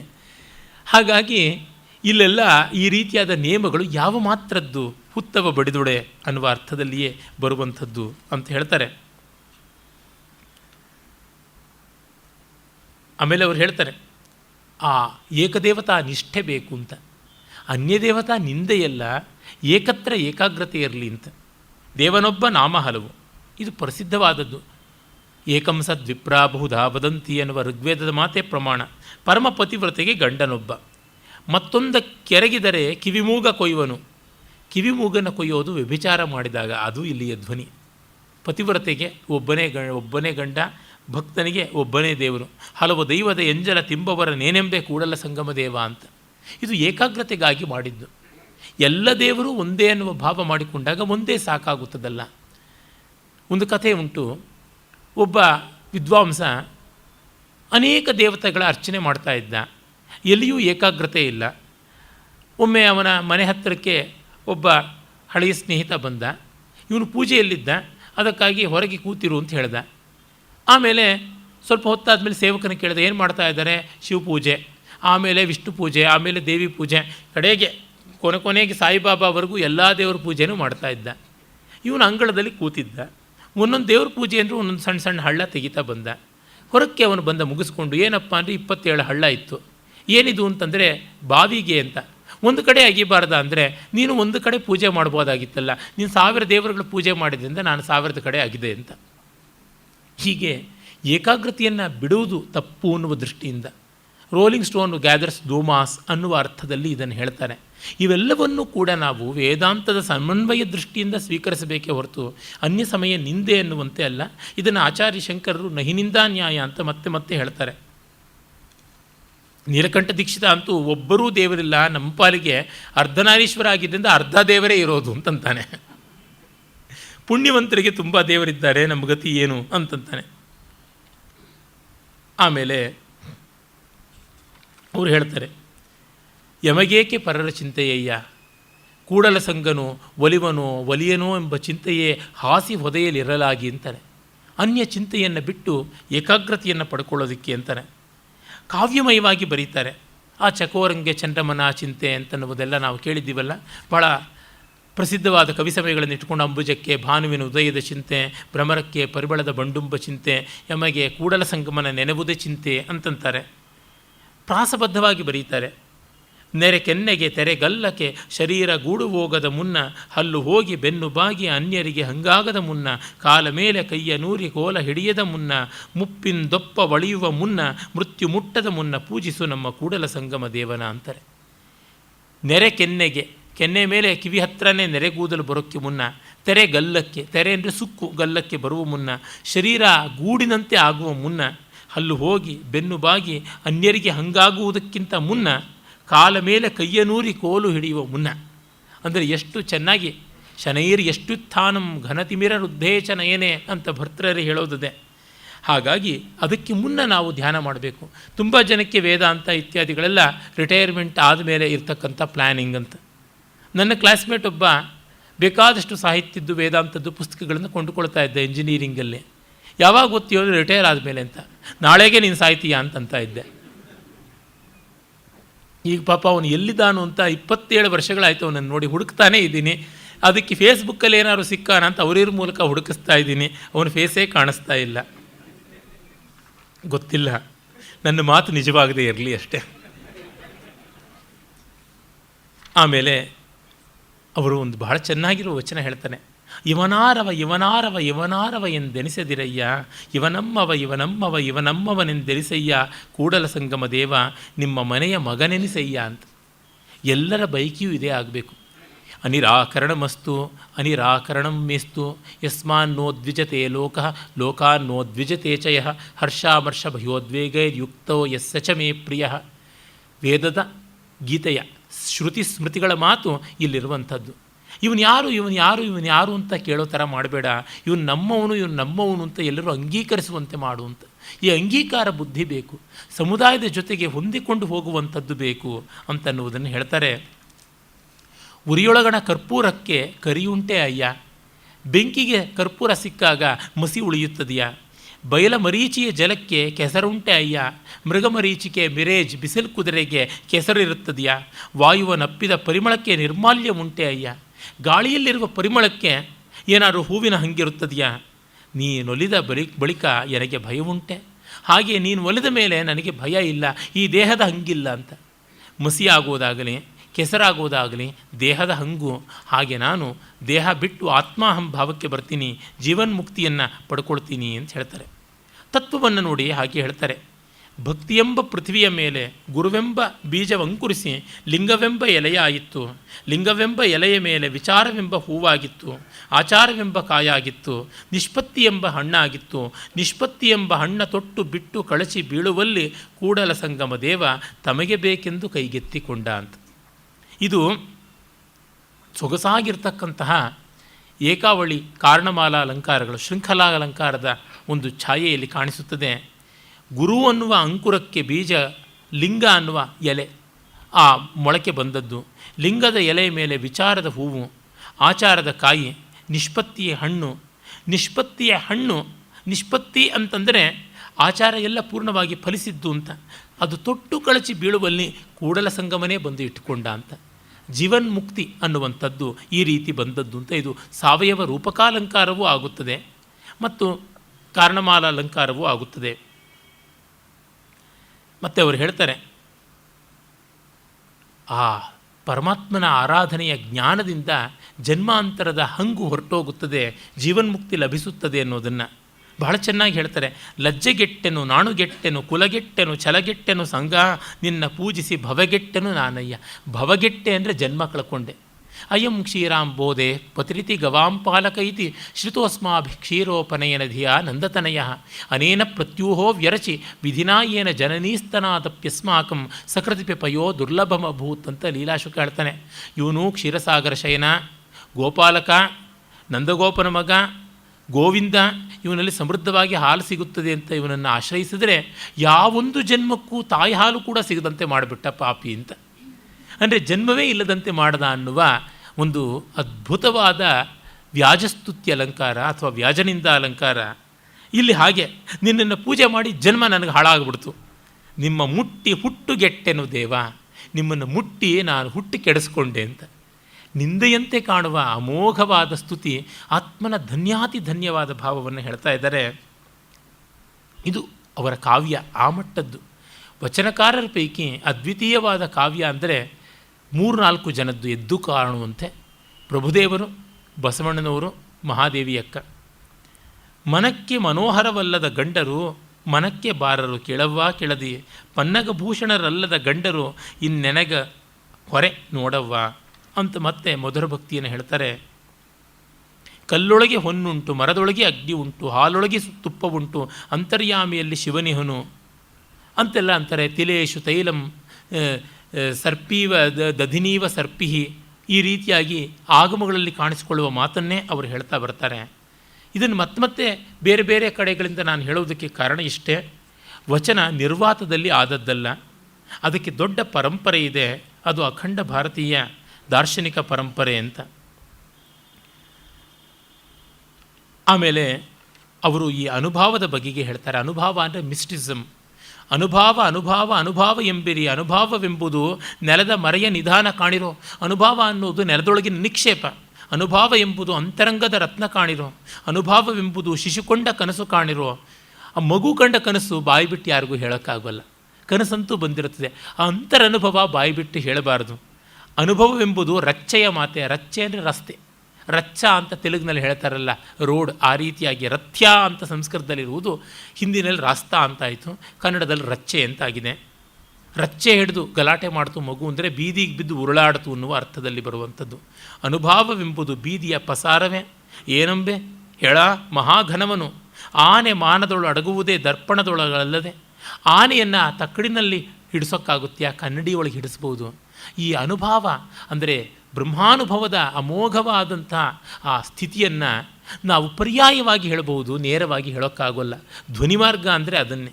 ಅನುಭವವನ್ನು ಎಂದೂ ಹಾಗೆ ಹೇಳೋಕ್ಕಾಗೋಲ್ಲ.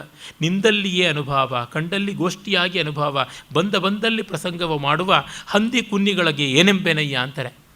ನನಗೇನೋ ದಿವ್ಯ ಅನುಭವ ಆಯಿತು, ನನಗೇನೋ ವಿಶೇಷ ಅನುಭವ. ತುಂಬ ಜನ ಹೇಳ್ಕೋತಾರೆ, ಅಗ್ಗ ಮಾಡಿಬಿಟ್ಟಿದ್ದಾರೆ ಪರಮಾರ್ಥವನ್ನು. ನೀವು ನೋಡಿ, ಯಾವ ಕೋರ್ಸನ್ನು ಕೇಳಿ, I had special experience, mistake experience, spiritual experience, vibrations. ಅದು ಏನು ಬುದ್ಧಿ ಕೆಟ್ಟಿದೆಯೋ ನಾನು ಕಾಣೆ. ಯಾವ ಒಂದರಿನಲ್ಲಿ ಹಾಕಿ ವೈಬ್ರೇಟರ್ಸಲ್ಲಿ ಹಾಕಿ ಅಲ್ಲಾಡಿಸ್ತಾರೆ ಗೊತ್ತಿಲ್ಲ, ಮಲ್ಲರುಗಳು ಇತ್ಯಾದಿ ಹೇಳ್ತಾರೆ. ಆ ರೀತಿಯಾಗಿ ಆಗಿದೆ ಅಂತ ಅನಿಸುತ್ತೆ. ತಲೆಯಲ್ಲಿ ನಟ್ಟು ಬೋಲ್ಟು ಕಳಿಸ್ಕೊಂಡ್ರೆ ವೈಬ್ರೇಷನ್ನೇ ಆಗುವುದು, ಇನ್ಯಾವುದೂ ಅಲ್ಲ. ಆ ಥರ ಅಲ್ಲ, ಇದು ಜೀವದ ಪರಿಪಾಕ. ಎಲ್ಲರ ಮುಂದೇನು ಹೇಳ್ಕೊಂಡು ಹೋಗೋದಿಲ್ಲ. ನಮ್ಮ ಅಂತರಂಗದ ಸೌಂದರ್ಯ ನಮ್ಮ ಪ್ರೀತಿಪಾತ್ರರಿಗಲ್ಲದೆ ಊರಿಗೆಲ್ಲ ತೋರಿಸುವಂಥದ್ದಲ್ಲವಲ್ಲ.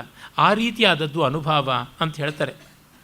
ತೆರಹಿಲ್ಲದ ನಡೆ, ತೆರಹಿಲ್ಲದ ನುಡಿ, ತೆರಹಿಲ್ಲದ ಸಂಭಾಷಣೆಯ ಸುಖವು, ತೆರಹಿಲ್ಲದ ಕಂಡು ನಂಬಿದ ಸ್ವಾನುಭವ ಸುಖವು, ತೆರಹಿಲ್ಲದ ಮಹಿಮೆ, ತೆರಹಿಲ್ಲದ ವಿಚಾರ ಕೂಡಲ ಸಂಗಮ ದೇವ ಅಂತಂತಾರೆ. ಅದಕ್ಕೆ ಹೇಳ್ತಾರೆ, ಏನಾಯಿತು ಇದರಿಂದ? ಕಿವಿಯ ಸೂತಕ ಹೋಯಿತು ಸದ್ಗುರು ವಚನದಿಂದೆ, ಕಣ್ಗಳ ಸೂತಕ ಹೋಯಿತು ಸದ್ಭಕ್ತರ ಕಂಡೆನಾಗಿ, ಕಾಯದ ಸೂತಕ ಹೋಯಿತು ನಿಮ್ಮ ಚರಣವ ಮುಟ್ಟಿದೆನಾಗಿ, ಬಾಯ ಸೂತಕ ಹೋಯಿತು ನಿಮ್ಮೊಕ್ಕುದ ಕೊಂಡೆನಾಗಿ, ನಾನಾ ಸೂತಕ ಹೋಯಿತು ನಿಮ್ಮ ಶರಣರ ಅನುಭಾವಿಯಾಗಿ, ಕೂಡಲ ಸಂಗಮ ದೇವ ಕೇಳಯ್ಯ ಎನ್ನ ಮನದ ಸೂತಕ ಹೋಯಿತು ನೀವಿಲ್ಲದಿಲ್ಲೆಂದರ ಅರಿದನಾಗಿ. ನೀವಿಲ್ಲದ್ದು ಇಲ್ಲ, ನೀವಿಲ್ಲದ ಜಡೆಯೇ ಇಲ್ಲ ಅನ್ನೋದನ್ನು ತಿಳ್ಕೊಂಡ ಕಾರಣ ಮನಸ್ಸನ್ನುವ ಸೂತಕ ಹೋಯಿತು ಅಂತ. ಮೃತ ಮೋಹಮಯೀ ಮಾತಾ ಜಾತೋ ಬೋಧಮಯ ಸುತಃ ಸೂತಕದ್ವಯ ವಾಪನ್ನೇ ಕಥಂ ಸಂಧ್ಯಾ ವಿಧೀಯತೆ ಅಂತ ಇನ್ನೊಂದು ರೀತಿಯಲ್ಲಿ ಈ ಉಪನಿಷತ್ತು, ಮೈತ್ರೇಯಿ ಉಪನಿಷತ್ತು ಇದನ್ನು ಹೇಳುತ್ತದೆ. ಮೋಹ ಅನ್ನುವ ತಾಯಿ ಹೋದಳು, ಜ್ಞಾನ ಅನ್ನುವ ಮಗ ಬಂದ. ಜಾತ ಶೌಚ ಮೃತ ಶೌಚ ಇರುವಾಗ ನಾನು ಯಾವ ಸಂಧ್ಯಾವನ್ನು ಯಾವ ಪೂಜೆ ಮಾಡಲಿ ಅಂತ. ಈ ಎಲ್ಲ ಸೂತಕ ಹೋಯಿತು, ನಾನು ನಿರ್ಮಲನಾಗಿದ್ದೀನಿ ಅಂತ ಬಸವಣ್ಣನವರು ಹೇಳ್ತಾರೆ. ಮತ್ತು ಹೇಳ್ತಾರೆ, ಹುತ್ತಕ್ಕೆ ಏಸುಬಾಯಾದರೇನು ಸರ್ಪನಿಪ್ಪುದು ಒಂದೇ ಸ್ಥಾನ, ಭಾವಿಸಿ ಭ್ರಮ ಎಳೆದು ನೋಡ. ಹುತ್ತಕ್ಕೆ 1000 ಬಾಯಿದೆ, ಒಂದೇ ಸರ್ಪ. ಎಷ್ಟು ರೂಪದ ದೇವರುಗಳು, ಎಷ್ಟು ಹೆಸರಿನ ದೇವರುಗಳು, ಎಷ್ಟು ವಿಚಾರಗಳು, ಎಷ್ಟು ತತ್ವಗಳಿದ್ದರೂ ಒಂದೇ ಇರುವಂಥದ್ದು ಪರಮಾರ್ಥ, ಇನ್ಯಾವುದೂ ಅಲ್ಲ. ಹಾಗಾಗಿ ಅದನ್ನು ನಾವು ಧ್ಯಾನ ಮಾಡಬೇಕು. ಎಷ್ಟು ರಂಧ್ರಗಳಿಂದ ಶಾವಿಗೆ ಹೊರಬರುತ್ತದೆ, ಅದೆಲ್ಲ ಒಂದೇ ಹಿಟ್ಟು ತಾನೇ ಹೊರಬಂದದ್ದು ಅನ್ನುವಂಥದ್ದು ಅರ್ಥ ಮಾಡಿಕೊಳ್ಳಬೇಕು ಅನ್ನುವುದನ್ನು ಅವರು ಹೇಳ್ತಾರೆ. ಹೀಗಾಗಿ ಆಚಾರ ವನಾಚಾರವಾಯಿತು, ಸೀಮೆ ನಿಸ್ಸೀಮವಾಯಿತು, ಪ್ರಾಣ ಸಂಚಲ ತಪ್ಪಿ ಲಿಂಗ ಸಂಚಲವಾಯಿತು. ಎಲ್ಲಿ ಶಬ್ದ ಎಲ್ಲಿ ಲಿಂಗ ಸ್ವಾಯತ್ತವಾಯಿತು, ಎಲ್ಲಿ ಸುಗಂಧ ಅಲ್ಲಿ ಲಿಂಗ ಸ್ವಾಯತ್ತವಾಯಿತು. ಕೂಡಲ ಸಂಗಮ ದೇವರ ಕರುಣೆ ಕಡೆಗೆ ಒಡವರಿತ್ತಯ್ಯ ಎನ್ನ ಮೇಲೆ, ಲಿಂಗ ಮಧ್ಯೆ ಜಗತ್ಸರ್ವಂ ಅಂತ. ಎಲ್ಲ ಹೋಯಿತು. ಆಚಾರ ಅನಾಚಾರ ಸೀಮೆ ನಿಸ್ಸೀಮೆ ಇವೆಲ್ಲವನ್ನು ಮೀರಿ ಹೋಗುವಂತೆ ಆಯಿತು. ಅಯ್ಯ ನಿಮ್ಮ ಅನುಭಾವದಿಂದ ಎನ್ನ ತನು ಹಾಳಾಯಿತಯ್ಯ, ದೇಹಾಭಿಮಾನ ಹೋಯಿತು. ಅಯ್ಯ ನಿಮ್ಮ ಅನುಭಾವದಿಂದ ಎನ್ನ ಮನ ಹಾಳಾಯಿತಯ್ಯ, ದ್ವಂದ್ವದ ನೆಲೆಯಾದಂತಹ ರಾಗದ್ವೇಷಗಳ ನೆಲೆಯಾದ ಪ್ರಪೋಸಿಷನ್ಸ್ ಆ್ಯಂಡ್ ಡಿಸ್ಪೊಸಿಷನ್ಸ್ ಆದ ಮನಸ್ಸು ಹೋಯಿತು. ಅಯ್ಯ ನಿಮ್ಮ ಅನುಭಾವದಿಂದ ಎನ್ನ ಕರ್ಮಚ್ಛೇದನವಾಯಿತು, ಭಿದ್ಯತೆ ಹೃದಯ ಗ್ರಂಥಿ ಛಿದ್ಯಂತೆ ಸರ್ವಸಂಶಯಾ ಕ್ಷೀಯಂತೆ ಚಾಸ್ಯ ಕರ್ಮಾಣಿ ತಸ್ಮಿನ್ ದೃಷ್ಟೇ ಪರಾವರೆ ಕಠ ಮುಂಡಕಾದಿಗಳ ವಾಕ್ಯವೇ ಇಲ್ಲಿರುವಂಥದ್ದಾಗಿದೆ. ನಿಮ್ಮವರು ಹೇಳಿ ಅಡಿಗಡಿಗೆ ಭಕ್ತಿ ಎಂಬ ಒಡವೆಯ ದಿಟ ಮಾಡಿ ತೋರಿದರು ಕಾಣ ಕೂಡಲ ಸಂಗಮ ದೇವ ಅಂತಂತಾರೆ. ಈ ರೀತಿಯಲ್ಲಿ ಭಕ್ತಿ ಭಾಂಡಾರಿ ಬಸವಣ್ಣನವರು ಎಲ್ಲ ಉಪಾಸಕರಿಗೂ ಬೇಕಾಗಿರುವಂಥ ಮಾತುಗಳನ್ನು ಹೇಳಿದ್ದಾರೆ. ಅವರ ಮಾತುಗಳನ್ನು ಅನುಸಂಧಾನ ಮಾಡಿಕೊಳ್ಳೋದು ನಮ್ಮ ಬಾಳಿನ ಭಾಗ್ಯ. ನಾಳೆ ಪ್ರಭುದೇವರನ್ನು ನೋಡೋಣ. ನಮಸ್ಕಾರ.